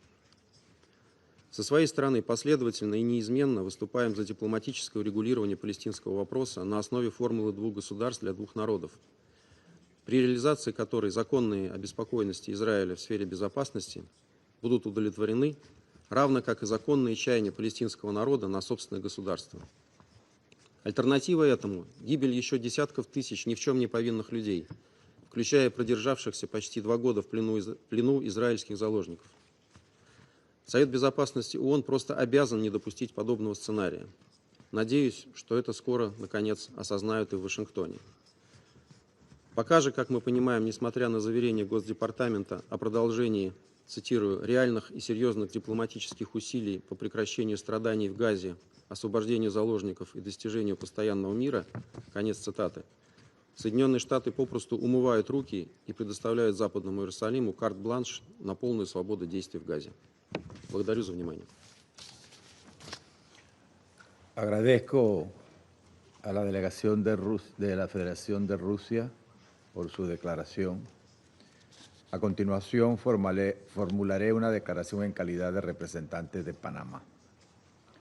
Excelencias, colegas, Panamá agradece al secretario general adjunto para Europa, Asia Central y las Américas, señor Miroslav Yencha, y al jefe y representante de OCHA en Ginebra, señor Ramesh Rajasingham, por sus valiosas representaciones, así como a las delegaciones que han solicitado esta sesión de emergencia ante los recientes acontecimientos que podrían agravar aún más la devastadora situación en la Franja de Gaza.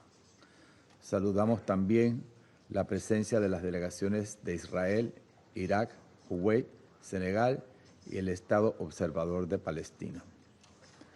Panamá ha sostenido y lo reitera hoy, que siempre es mejor elegir el camino de la moderación, donde nace y transcurre el diálogo, y de la dignidad humana como fundamento de convivencia sobre el que se debe construir la paz.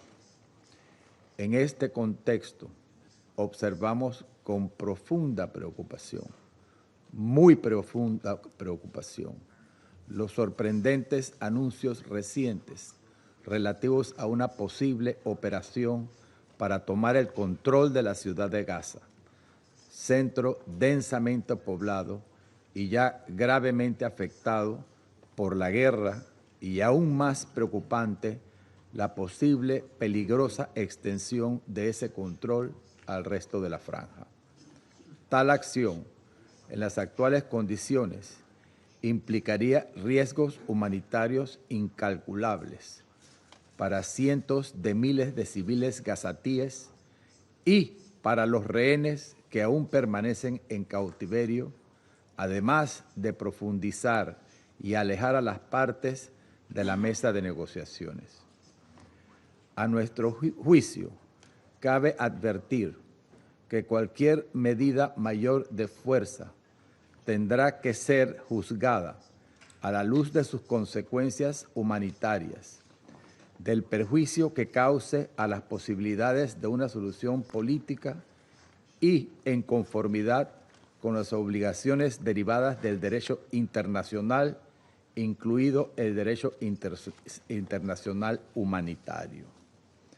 Más de 675 días de conflicto han dejado más de 62,000 civiles muertos, entre ellos 10,000 niños, más de 125,000 heridos, poblaciones enteras desplazadas a la fuerza de un lado al otro una y otra vez. La escala de destrucción en Gaza es catastrófica. Hospitales y escuelas colapsados, barrios reducidos a escombros, millones de personas sufriendo hambre y sed, que deja generaciones enteras marcadas por la violencia. Esta trágica realidad demuestra que la opción exclusiva de la fuerza no ha ofrecido una salida a la guerra actual y que ésta no ha resuelto las causas de fondo que arrastran este conflicto desde hace 8 décadas.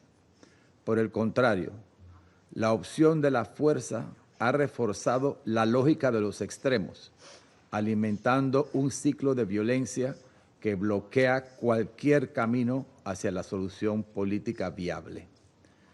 Con los ataques del 7 de octubre, Hamas provocó esta guerra con el asesinato y secuestro de civiles inocentes, apostando al extremismo como su única y cruel estrategia.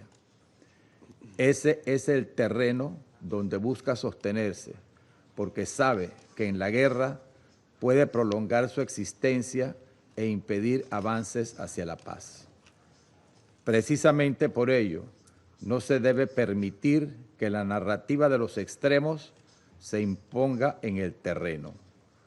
Actuar con la mesura que este momento exige no equivale a debilidad frente al extremismo cruel de Hamas.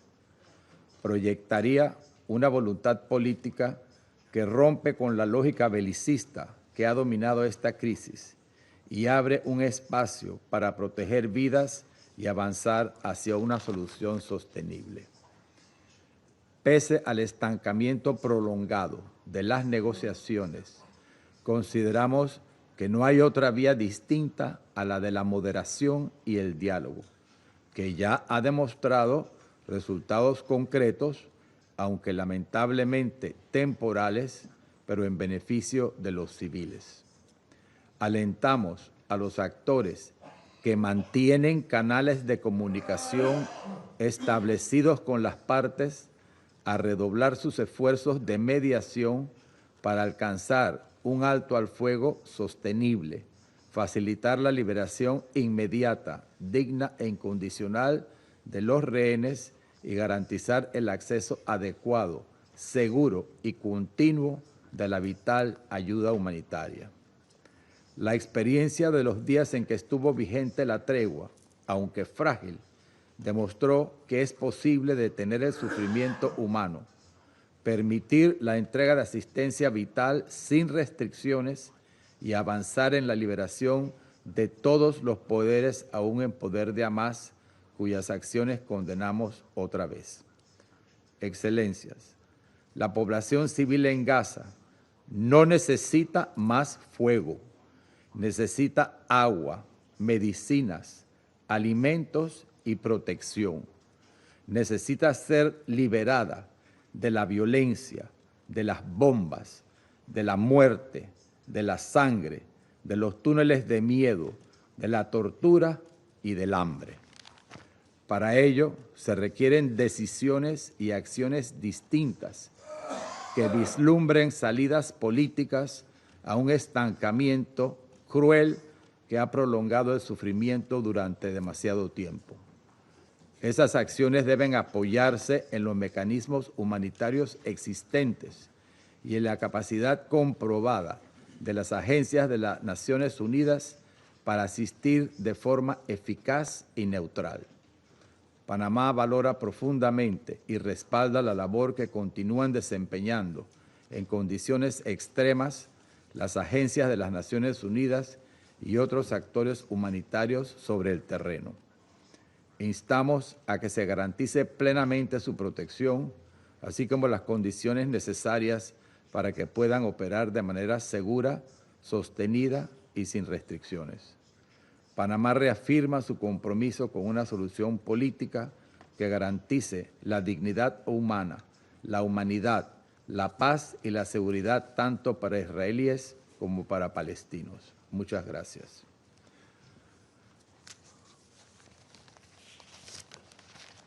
Vuelvo a asumir las funciones de la presidencia del Consejo de Seguridad.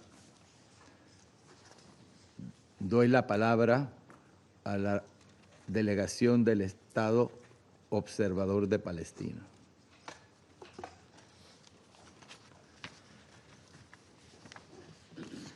Thank you, Mr. President, for convening this meeting based on a request supported by nearly every member of the Security Council to address the grave situation in Gaza and further shocking developments. Allow me also to thank ASG Yancha for his report and also Mr. Raja Singham for his briefing. Mr. President, Israel is killing Palestine in Gaza. That is its objective.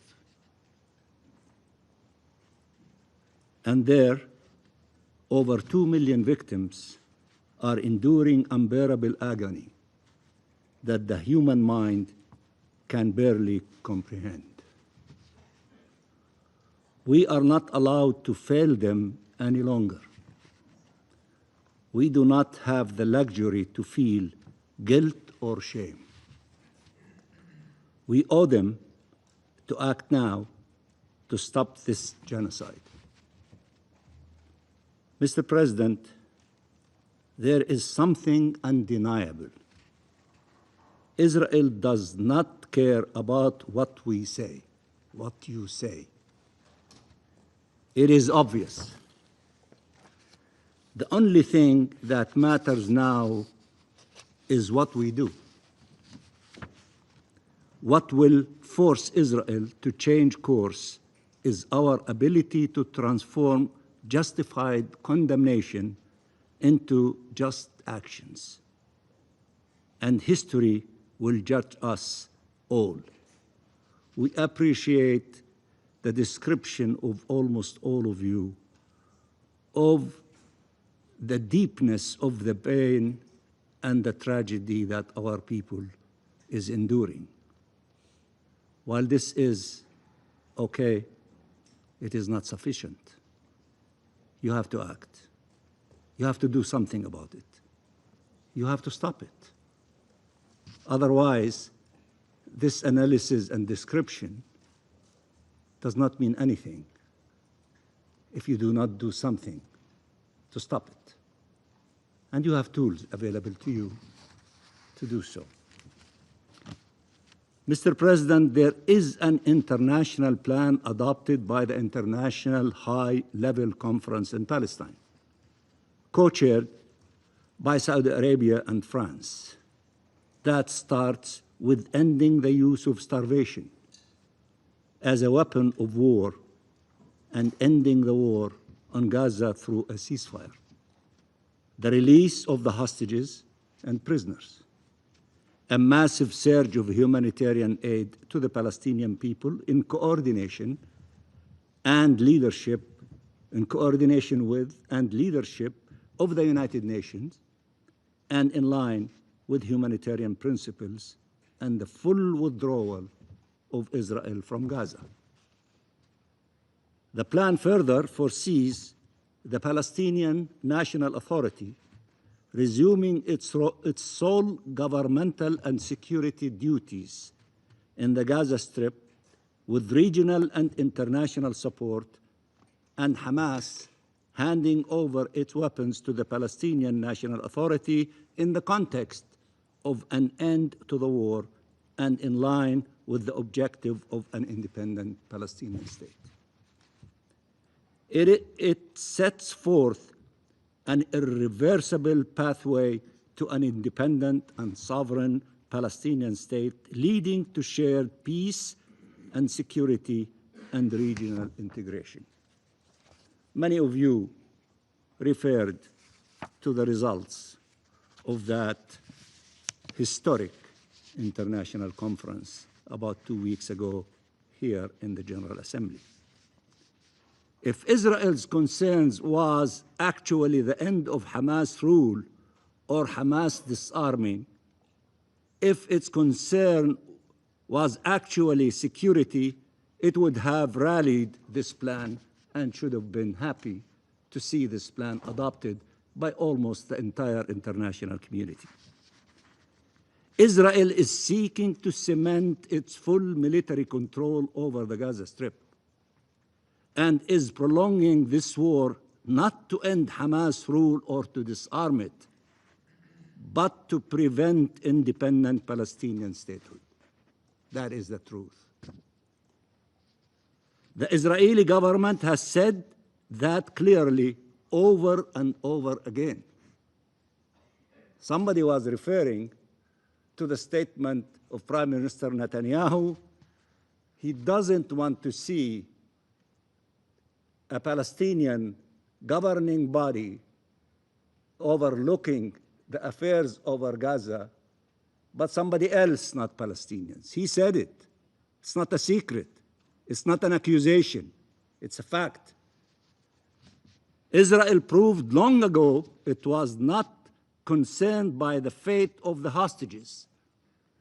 Look at the tens of thousands demonstrating in Tel Aviv and other cities, demanding immediate ceasefire and seriously concerned if this insanity to take place against our people in the Gaza Strip, then this is the execution or the death of the hostages, because that is the position of the families and the tens of thousands who are demonstrating in Tel Aviv. This latest decision is some more blatant demonstration of that.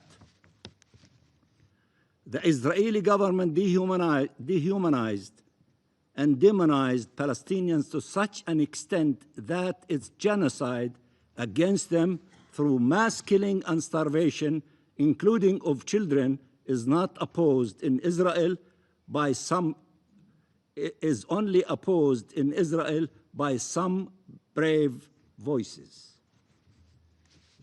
Israel proved long ago that its goal is the destruction of the Palestinian people through forced transfer and massacres to facilitate its annexation of our land.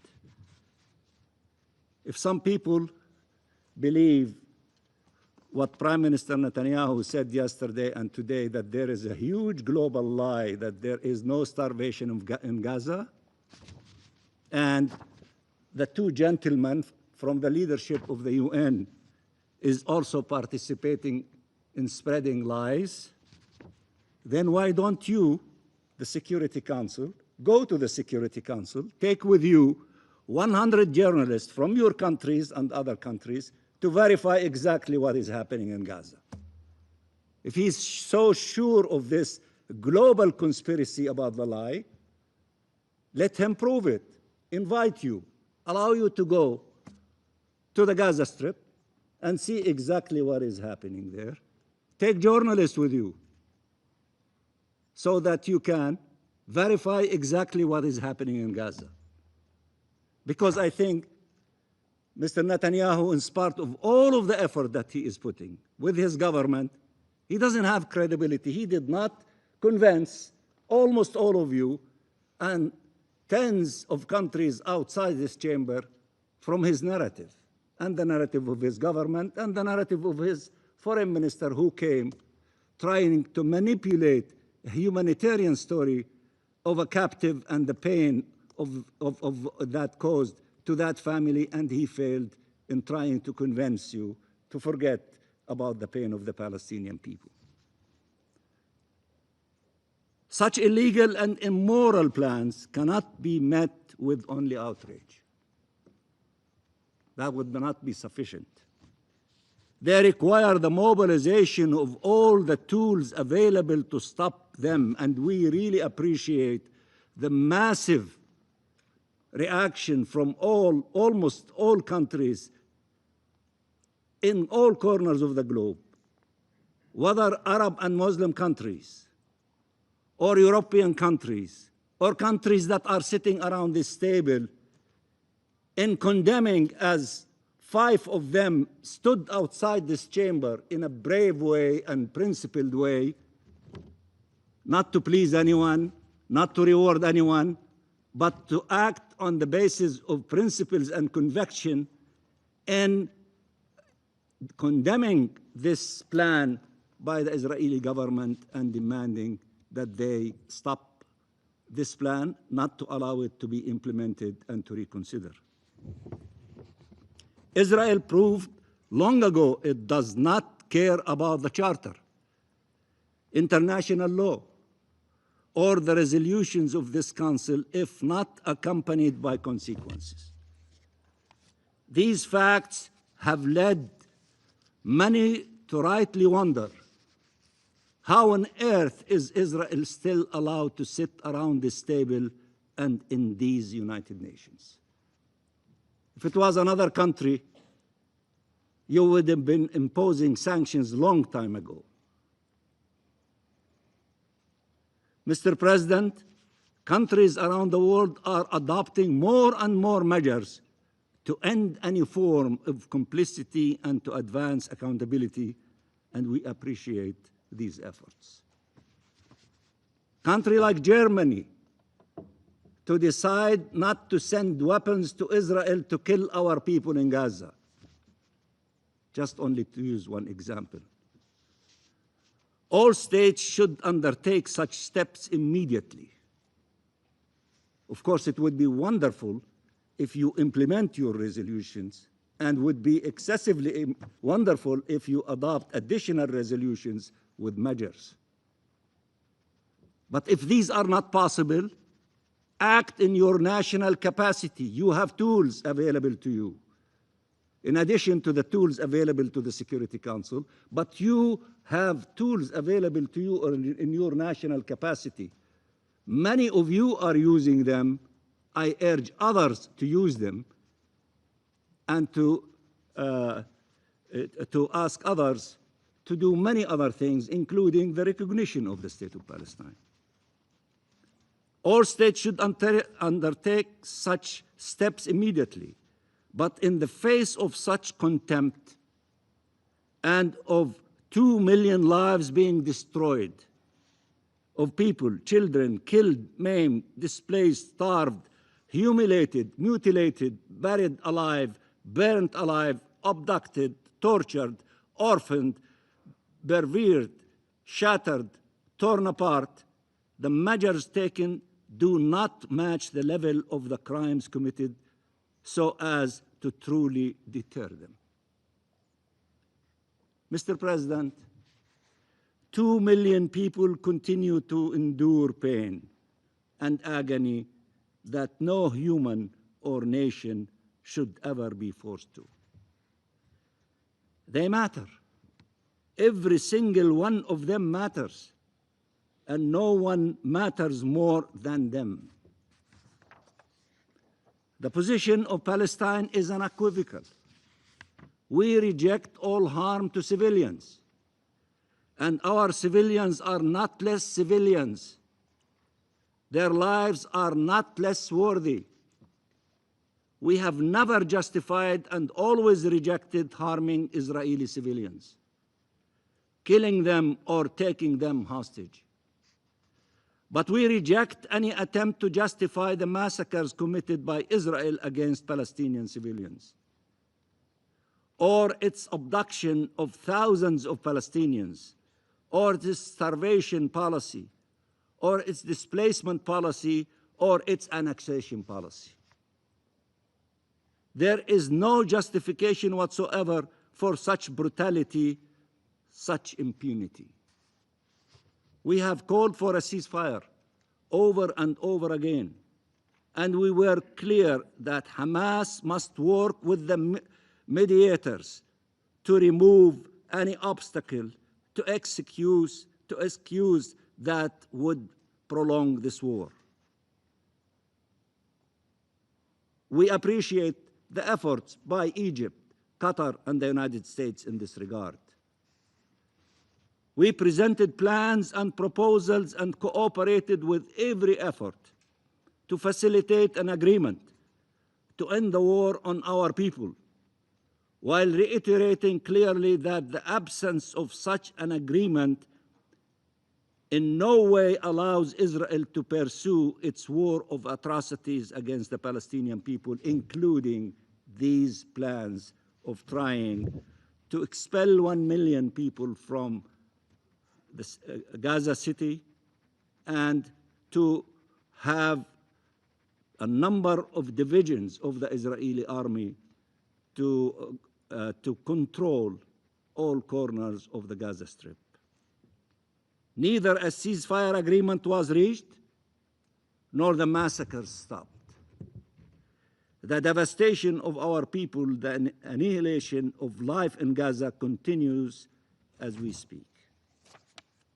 Therefore, given Netanyahu's insistence to pursue this genocide, to destroy our people through death and displacement, to annex our land, to destroy Palestine, and with it, any chance for peace, this Council must act under Chapter 7 to deprive Israel of the means to pursue this war of atrocities.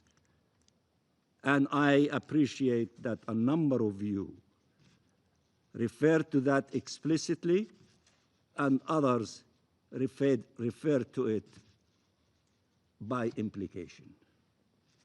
To hold it accountable for its crimes and to send an immediate international protection force to save the Palestinian people from certain death. There is no doubt that it is Israel's impunity that led to Israelis' insanity. And as the world said clearly, that nothing that Israel did before the 7th of October could justify harming Israeli civilians on the 7th of October. Nothing that Hamas did on the 7th of October can justify harming Palestinian civilians since. As long as Israel is above the law, it will act as an outlaw state. Mr. President, as they have for over 20 years since the Arab Peace Initiative, the region and Palestine are making the choice of peace. I said it loudly and clearly last few days ago in my statement that Ambassador Samuel referred to. In spite of the pain, in spite of the hardship, in spite of the insanity, in spite of people are not maybe thinking logically, we're not losing our minds or allowing our heart to dictate our decisions. We extend our hand in the direction of peace. We accept the declaration that was adopted by the majority of nations during that historic conference on the two-state solution. And we urge those who have not joined to send their letters to the two co-chairs, Saudi Arabia and France, declaring their commitment and abiding by the declaration of the 19 leaders of this conference, the two co-chairs and the 17 co-chairs of the round tables. Peace is much better for everyone than war. We don't need no more wars. We need to stop the killing, the occupation, devastation, hostages, prisoners.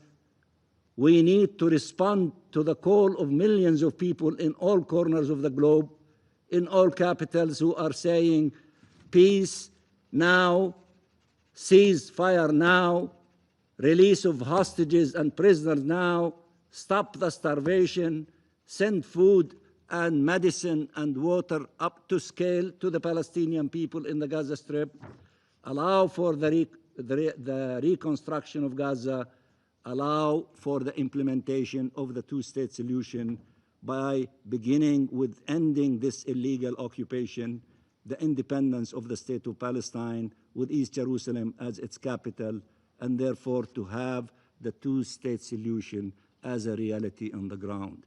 This option is much better than the option of what Netanyahu and his government are planning to do against our people in the Gaza Strip, as if what's happening to them is not enough. They want to add more devastation, more agony, more pain. They want to erase them from the face of earth. And we will not allow them to do that, and you should not allow them to do that. We are willing to work with the US administration, Saudi Arabia, and France, and the members of this council and other regional and international partners to bring this war on our people to an end now. To end the bloodshed and the suffering now and once and for all. To achieve freedom and shared peace, security and prosperity. We have a duty to act and cannot waver. Your actions today will determine the fate of millions of people tomorrow, at least those who would have survived by then, and the fate of our region for generations to come. And I thank you very much, Mr. President. Agradezco a la delegación del Estado Observador de Palestina su declaración. Doy la palabra a la delegación de Israel. Thank you, Mr. President, and to our briefers here today. Despite some extraordinary and brazen language and statements we heard here, I will, however, attempt to address the supposed reason for the convening of this meeting. On Thursday night, Israel's Security Cabinet approved the Prime Minister's proposal to defeat the Iran-backed Hamas terrorist organization. This is the same organization responsible for the October 7th attack, currently holding 50 hostages under unimaginable conditions, and remaining the sole source of suffering for the population in Gaza. The IDF is preparing to take control of Gaza City while ensuring humanitarian assistance flows to civilians outside combat zones and away from the reach of Hamas. This is not conquest. Israel has no plans or desire to permanently occupy Gaza. This is liberation from a brutal terror regime. As our briefer stated earlier, I wish to reiterate the principles, the 5 clear principles that the Israeli Security Cabinet adopted for concluding the war. 1, the disarming of Hamas. 2, the return of all our hostages, both living and deceased. 3, the demilitarization of the Gaza Strip. 4, Israeli security control in the Gaza Strip. 5, the establishment of a non-Israeli peaceful civil administration governed neither by Hamas nor the Palestinian Authority. This is the only way to ensure a better future for Israelis and Palestinians alike. Prime Minister Netanyahu has made it clear. Israel's goal is not to take over Gaza, but to free Gaza from Hamas and enable a peaceful government to rise in its place. This is the path to stability. This is the path to peace. Hamas's repeated refusal to agree to ceasefire arrangements, together with the horrific images of Eviatar David and Rom Braslavsky, exposing yet another aspect of the organization's monstrosity, make it clear that Hamas will not relinquish its control over Gaza through peaceful means. Nonetheless, despite a broad international consensus that Hamas cannot remain in power, and despite clear evidence of its refusal to give up control, parts of the international community continue to oppose Israel's efforts to act against Hamas. This position is both contradictory and difficult to reconcile with the stated goal of ending Hamas's rule. Some who criticize Israel make sure to call for the unconditional release of the hostages merely to clear their conscience.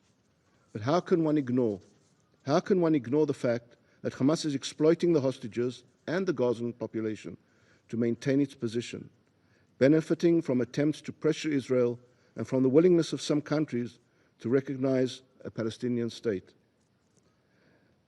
As Secretary of State Rubio said, talks with Hamas fell apart on the day President Macron made the unilateral decision that he's going to recognize the Palestinian state. Those messages, largely symbolic in their minds, actually have made it harder to get peace and harder to achieve a deal with Hamas. As was mentioned before, Hamas itself has even admitted this.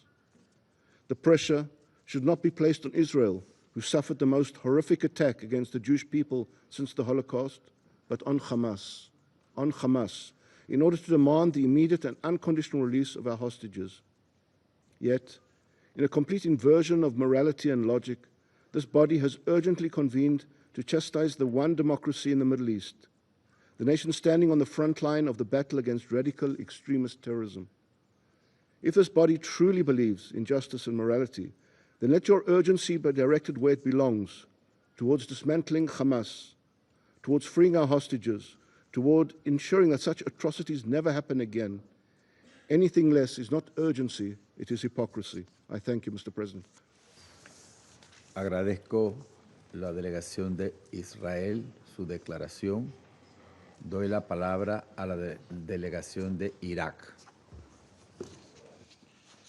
سيد الرئيس، أود أن ألقي هذا البيان نيابة عن المجموعة العربية، وبداية أغتنم الفرصة لإعراب عن تهنئتكم على تولي رئاسة مجلس الأمن لهذا الشهر، والشكر لإتاحة الفرصة لنا للإدلاء بهذا البيان.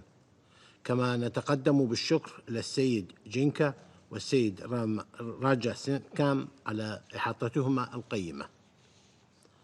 تمر المنطقة الشرق الأوسط بمرحلة حرجة في ظل الحرب الوحشية والعدوانية التي تشنها إسرائيل على قطاع غزة، وما نجم عنها من مأساة إنسانية متفاقمة يعاني منها سكان القطاع الذين يتجاوز عددهم 2,000,000 شخص، معظمهم من النساء والأطفال. ويلاحظ العالم المشاهد المؤلمة التي يندي لها جبين الإنسانية أمام صور المدنيين الذين أنهكهم الجوع والحصار، وصور الذين يتعرضون للقتل وهم ينتظرون الحصول على وجبة يسدون بها رمق أطفالهم. وفي ظل هذه النتائج بالغة الخطورة للسياسات الإسرائيلية تلقى العالم القرار الخطير الذي اتخذته الحكومة الإسرائيلية باجتياح قطاع غزة وفرض السيطرة الكاملة عليه. تدين المجموعة العربية بأشد العبارات الخطة التي أقرها المجلس الوزاري المصغر التي تستهدف لترسيخ احتلالها لقطاع غزة وتوسع السيطرة العسكرية عليه بالكامل، باعتبارها استمراراً للخروقات الإسرائيلية الجسيمة للقانون الدولي والقانون الدولي الإنساني، وتقويضاً واضحاً للحلول السلمية وحق الشعب الفلسطيني غير قابل للتصرف في إقامة دولته المستقلة وعاصمتها القدس. تعتبر المجموعة العربية الإعلان الداعي إلى فرض ما يسمى بالسيادة الإسرائيلية على الضفة الغربية المحتلة خرقاً سافراً ومرفوضاً للقانون الدولي وانتهاكاً صارخاً لقرارات مجلس الأمن ذات الصلة التي تؤكد بطلان جميع الإجراءات والقرارات التي تهدف إلى شرعنة الاحتلال بما في ذلك الأنشطة الاستيطانية في الأراضي الفلسطينية المحتلة منذ عام 1967. إن إسرائيل لا تملك أي سيادة على الأرض الفلسطينية المحتلة، وإن هذا التحرك الإسرائيلي الأحادي لا يترتب عليه أي أثر قانوني، ولا يمكن أن يغير من الوضع القانوني للأراضي الفلسطينية المحتلة وفي مقدمتها القدس التي تبقى جزءاً لا يتجزأ من تلك الأرض.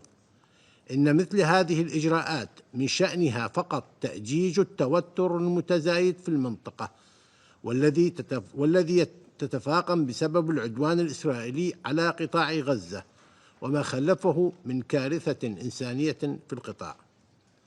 سيد الرئيس، تدين المجموعة العربية تعرض المدنيين في قطاع غزة إلى القتل والتجويع والإذلال واستخدام الاحتلال الإسرائيلي المتكرر للتجويع كأسلوب في الحرب واستخدام الغذاء كأداة للضغط، كما تدين بشدة العبارات سياسات الحصر والتهجير القسري للمدنيين الأبرياء والاستهداف المتكرر للمرافق المدنية بما فيها المستشفيات ومراكز الإيواء النازحين والمرافق الحيوية، وهو ما يعد انتهاكاً صارخاً للقانون الإنساني الدولي. وتطالب المجموعة العربية المجتمع الدولي بالتحرك الفوري لوقف العدوان والاعتراف بكارثة والمجاعة الحاصلة في قطاع غزة وكسر الحصار المرفوض على القطاع وضمان وصول المساعدات الإنسانية والإغاثة الطبية منه ودخول المنظمات الدولية إلى القطاع وحماية طواقمهما وتمكينها من القيام بدورها بشكل كامل، ودعم وكالات الأمم المتحدة لإغاثة وتشغيل اللاجئين الفلسطينيين الأونروا وتفعيل آليات المساءلة الدولية تجاه الجرائم الإسرائيلية.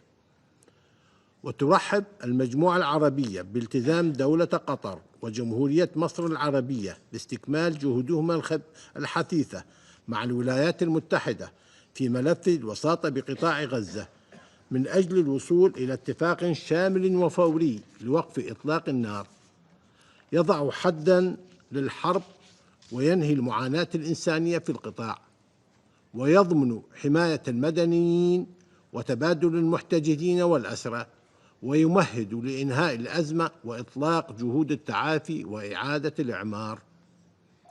لقد طالبت المجموعة العربية مجلسكم الكريم وتكرر اليوم مطالبها استناداً إلى الولاية المنوطة بالمجلس وفق ميثاق الأمم المتحدة بوصفه الهيئة الرئيسية المسؤولة عن صون السلم والأمن الدوليين، بأن يتخذوا قراراً بموجب الفصل 7 من ميثاق الأمم المتحدة يضمن امتثال إسرائيل القوة القائمة بالاحتلال لقرارات المجلس ذات الصلة بالوقف الفوري لإطلاق النار في قطاع غزة، وأن يتخذ إجراءات فاعلة لإلزامها بإنهاء احتلالها غير القانوني للأراضي الفلسطينية وتنفيذ مضامين الرأي الاستشاري لمحكمة العدل الدولية بتاريخ 19 من تموز يوليو 2024.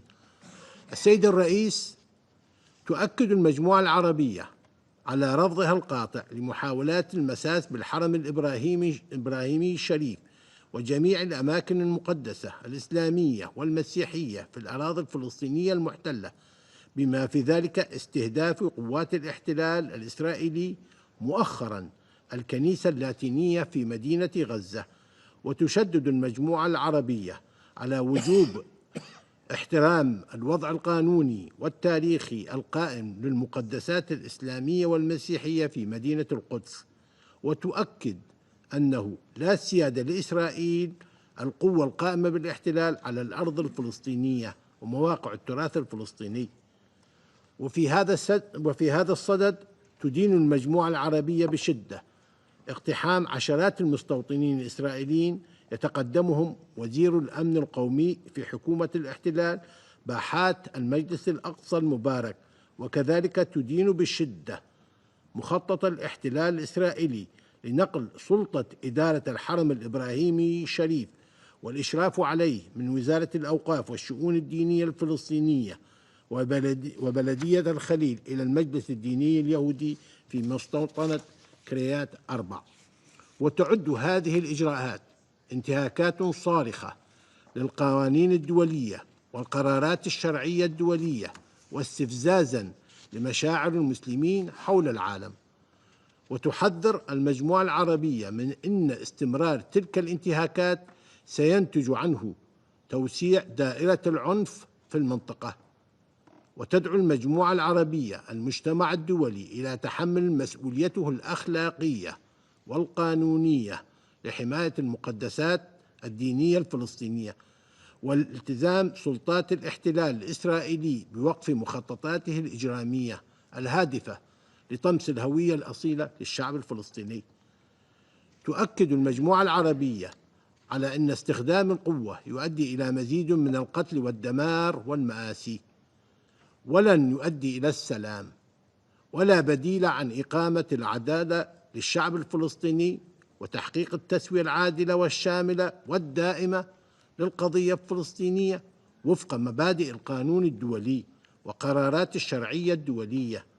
وتعيد المجموعة العربية تأكيد التمسك بسلام عادل وشامل كخيار استراتيجي لإنهاء الاحتلال وحل الصراع العربي الإسرائيلي وفق القوانين الدولية وقرارات الشرعية الدولية بما فيها القرارات 242 وقرار 338 و497 و1515 وأخيرا 2234. ومبدأ الأرض مقابل السلام ومبادرات السلام العربية لعام 2002 وإنهاء الاحتلال الاستعماري لأراضي الفلسطينية والعربية المحتلة بما فيها الجولان السورية المحتل والأراضي اللبنانية المحتلة، وتجسيد استقلال دولة فلسطين كاملة السيادة وعاصمتها القدس، واستعادة حقوق الشعب الفلسطيني غير قابل للتصرف بما فيها حقه في تقرير المصير وحق العودة وتعويض اللاجئين الفلسطينيين وحل قضيتهم وفق قرار الجمعية العامة رقم 194. وفي هذا الصدد فإن المؤتمر الدولي لتسوية القضية الفلسطينية بالوسائل السلمية الذي عقد الشهر الماضي برئاسة مشتركة من المملكة العربية السعودية وفرنسا قد جسد إرادة جماعية لدى المجتمع الدولي بمساهمة بشكل فعلي وجدي في دفع مسار التسوية السلمية للقضية الفلسطينية، والالتزامات ملموسة نحو تسوية عادلة وشاملة ودائمة لهذه القضية، ويسهم في إحلال السلام والأمن والاستقرار في سائر المنطقة. وترحب المجموعة العربية بالبيان الصادر بتاريخ 21 من تموز يوليو 2025 عن عدد من الدول بشأن الوضع في الأراضي الفلسطينية المحتلة، وما تضمنه من مطالبة واضحة بإنهاء العدوان على قطاع غزة والوقف الفوري لسياسات الإبادة الجماعية وإنهاء سياسات التجويع الممنهج وضمان محاسبة مرتكبي الجرائم بحق الفلسطيني وفرض عقوبات على الاحتلال الإسرائيلي وقاداته وميليشياته المستوطنين الإرهاب. كما ترحب المجموعة العربية بإعلان عدد من الدول عزمها الاعتراف بدولة فلسطين الشقيقة، وتعد ذلك خطوة إيجابية تنسجم مع الشرعية الدولية وقرارات مجلس الأمن ذات الصلة، ودعما مهما لحقوق المشروعة للشعب الفلسطيني الشقيق، بما يمكنه من تقرير مصيره وإقامة دولته المستقلة، ويساهم في تعزيز فرص تحقيق السلام العادل والشامل في المنطقة. وتجدد المجموعة العربية دعوة جميع الدول التي لم تعترف بعد بدولة فلسطين إلى اتخاذ خطوات مماثلة تعكس الالتزام بالقانون الدولي وتدعم الحقوق التاريخية والثابتة للشعب الفلسطيني الشقيق على أرضه. وشكرا لكم سيد الرئيس. Agradezco a la delegación de Irak su declaración.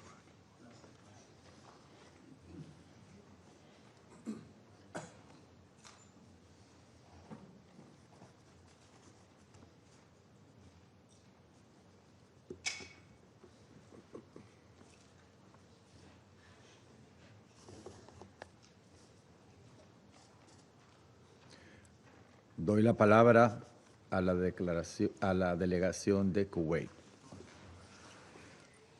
Bismillah ar-Rahman ar-Rahim. Gracias, señor presidente, y permíteme en primer lugar agradecerle la convocatoria de esta reunión y felicitarlo a usted y a su país por el asumo de la presidencia del Consejo de Seguridad.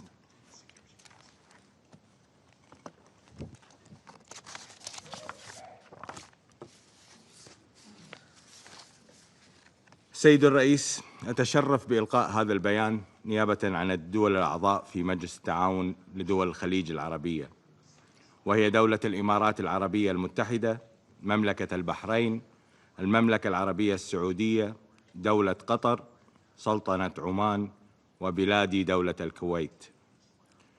ونتقدم بالشكر لكل من السيد ميروسلاف ينكا الأمين العام المساعد للشؤون السياسية، والسيد رامش راغاسينغام رئيس وممثل مكتب الأمم المتحدة لتنسيق الشؤون الإنسانية في جنيف على إحاطاتهم القيمة.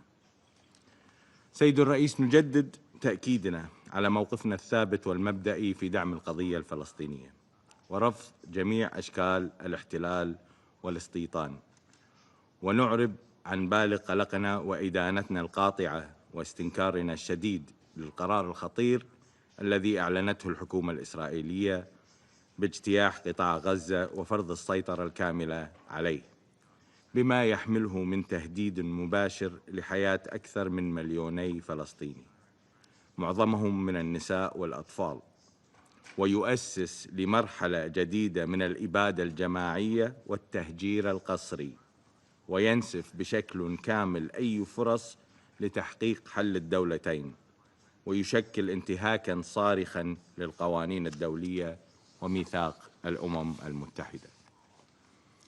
إن أي اجتياح شامل لقطاع غزة لن يقتصر أثره على الشعب الفلسطيني، بل سيؤثر على المنطقة بأسرها وسيقودها إلى دوامة عنف وانفجار غير مسبوق تتحمل إسرائيل المسؤولية الكاملة عنه، كما سيتحمل المجتمع الدولي تبعات الصمت أو التقاعس عن منعه. سيد الرئيس، إن المجتمع الدولي وفي طليعته مجلس الأمن مطالب بتحمل مسؤولياته القانونية والأخلاقية والتاريخية، وأن تكرار مشاهد الإبادة الجماعية أمام أعين هذا المجلس دون ردع حاسم يمثل إخفاقاً خطيراً للنظام الدولي، ويهدد بتجريد المجلس من دوره ومصداقيته، ولا سيما في هذه القضية. ويبعث برسالة مدمرة إلى الشعوب بأن القوانين الدولية تطبق بانتقائية.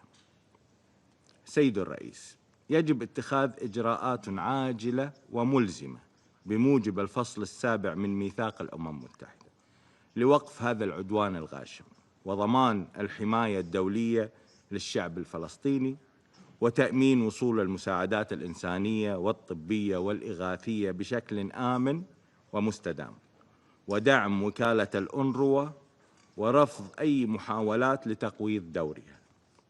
وفي هذا الإطار نثمن الجهود الحثيثة والمتواصلة التي تطلع بها دولة قطر وجمهورية مصر العربية بالتنسيق مع الولايات المتحدة الأمريكية من أجل التوصل إلى اتفاق شامل وفوري لوقف إطلاق النار ووقف العدوان وحماية المدنيين وضمان تبادل الأسرى والمحتجزين وتهيئة الظروف لعودة النازحين إلى ديارهم وتيسير دخول المساعدات الإنسانية بشكل آمن ودون عوائق. ونؤكد دعم دول مجلس التعاون لهذه المساعي وحرصنا على تعزيزها بالتنسيق مع الأطراف الإقليمية والدولية المعنية بما يسهم في كسر دائرة العنف ويعيد إطلاق مسار سياسي جاد يحقق تطلعات الشعب الفلسطيني المشروعة. سيد الرئيس، لقد شهدنا جميعا قبل فترة قصيرة انعقاد المؤتمر الدولي رفيع المستوى للتسوية السلمية للقضية الفلسطينية وتنفيذ حل الدولتين بقيادة المملكة العربية السعودية والجمهورية الفرنسية، والذي جسد إرادة المجتمع الدولي في إعادة إطلاق مسار سياسي جاد نحو إقامة الدولة الفلسطينية المستقلة على حدود 4 يونيو 1967 وعاصمتها القدس الشرقية، مرحبين بهذا الصدد اعتراف عدد من الدول الصديقة بالدولة الفلسطينية. إلا أن ومع ذلك تواصل إسرائيل القوة القائمة بالاحتلال سياساتها الأحادية المخالفة للقانون الدولي، متحدية إرادة المجتمع الدولي وناقضة التعهدات والجهود التي بذلت خلال هذا المؤتمر. كما ندين استمرار الانتهاكات الإسرائيلية في القدس والضفة الغربية بما في ذلك التوسع الاستيطاني وعمليات الطرد والتهجير والاقتحامات المتكررة للأماكن المقدسة الإسلامية والمسيحية ومحاولات تغيير الطابع التاريخي والقانوني القائم، وأن أي محاولة لفرض واقع استعماري جديد في قطاع غزة أو الضفة الغربية هي تقويض كامل لأساس حل الدولتين وتحويله من التزام دولي إلى سراب سياسي. ونحذر من أن استمرار هذه السياسات سيؤدي إلى اتساع دائرة العنف.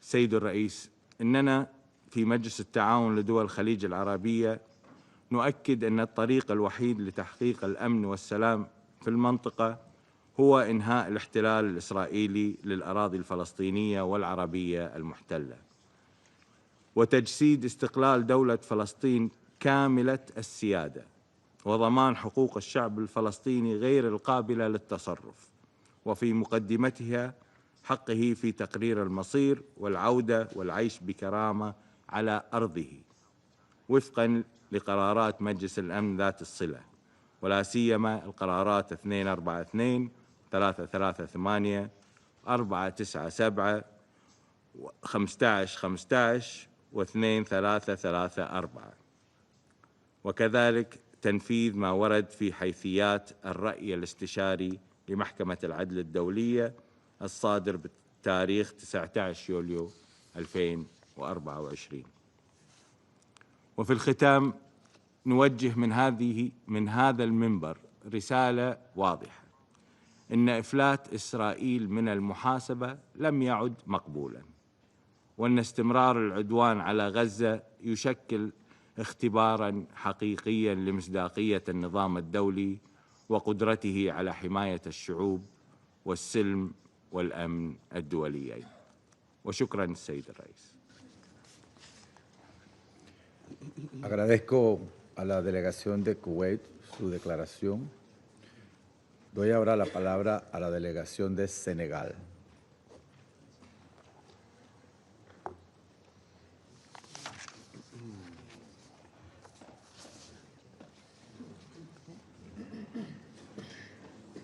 Esperé que lo sentara. ¿Quién?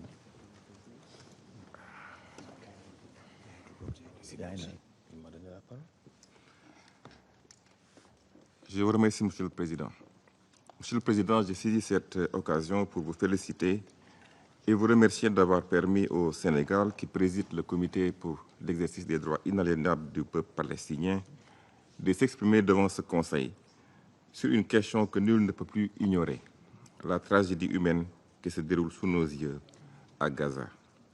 Je salue également les interventions éclairantes de M. Miroslav Jenka et de M. Ramsey Razazingam. Monsieur le Président, Mesdames et Messieurs, nous exprimons notre profonde indignation face à cette tragédie. Plus de 60 000 vies brisées, des destructions massives, une population affamée, dépossédée, prise au piège d'attaques militaires qui ne sont rien d'autre qu'une punition collective, cruelle et illégale. Face à l'armée israélienne, ce sont des civils désarmés. Nous devons opposer à la force destructive d'Israël la force crédible et inébranlable du droit. Après la conférence internationale sur la solution à deux États, l'annonce par Israël de la prise de contrôle total de Gaza, une violation flagrante du droit international et un défi direct à la conscience humaine. Si le monde reste spectateur, nous ne serons pas seulement témoins d'une occupation illégale. Nous assisterons à l'effacement d'une dignité humaine, à la perpétration d'un crime d'apartheid et au déroulement d'un génocide. Le Sénégal condamne avec force les attaques contre les lieux saints, musulmans comme chrétiens, y compris l'Église de la Sainte Famille, et les intrusions provocatrices dans la cour de la mosquée d'Al-Aqsa.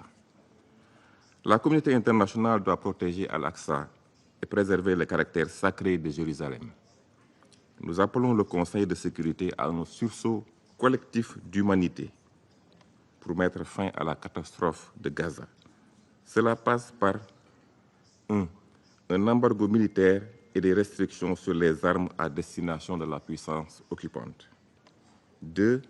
L'application immédiate de la résolution 2735-2024, c'est-à-dire cessez-le-feu durable, libération des otages, accès humanitaire sans entrave. Et 3. La reconnaissance de l'État de Palestine comme membre de plein droit de l'ONU et le déploiement d'une mission d'interposition. Monsieur le Président, Mesdames et Messieurs, si cette prise de contrôle total se réalise, l'impunité deviendra la règle et nous aurons cautionné l'un des pires nettoyages ethniques de l'histoire.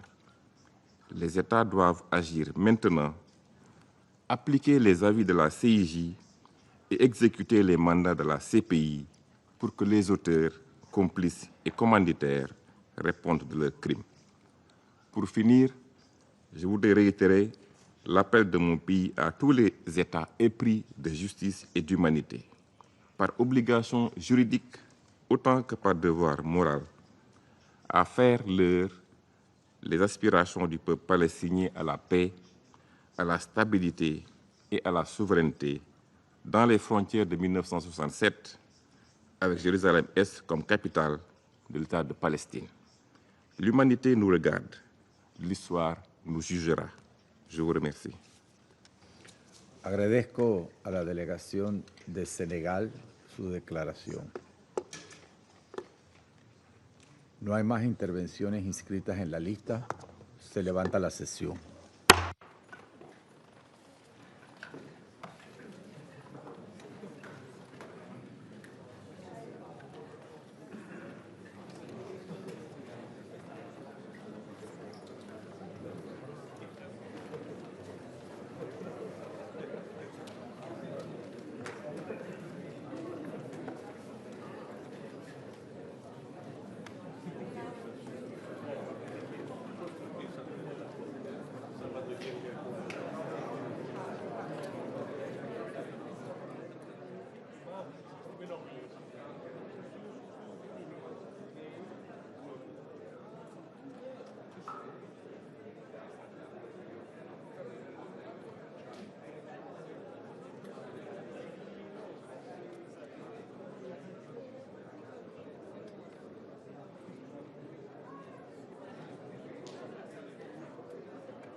Declaro abierta la sesión número 9976 del Consejo de Seguridad.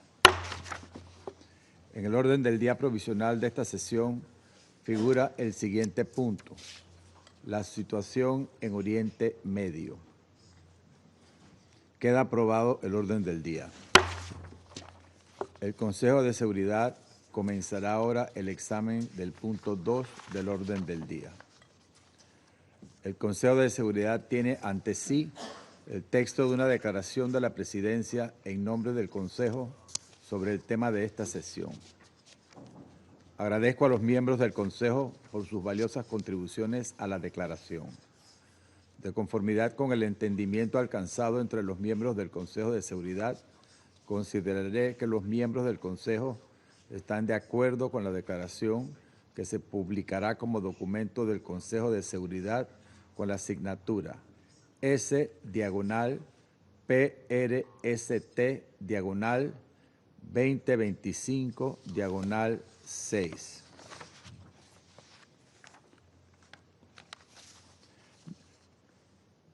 Se levanta la sesión.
Mark Hesed.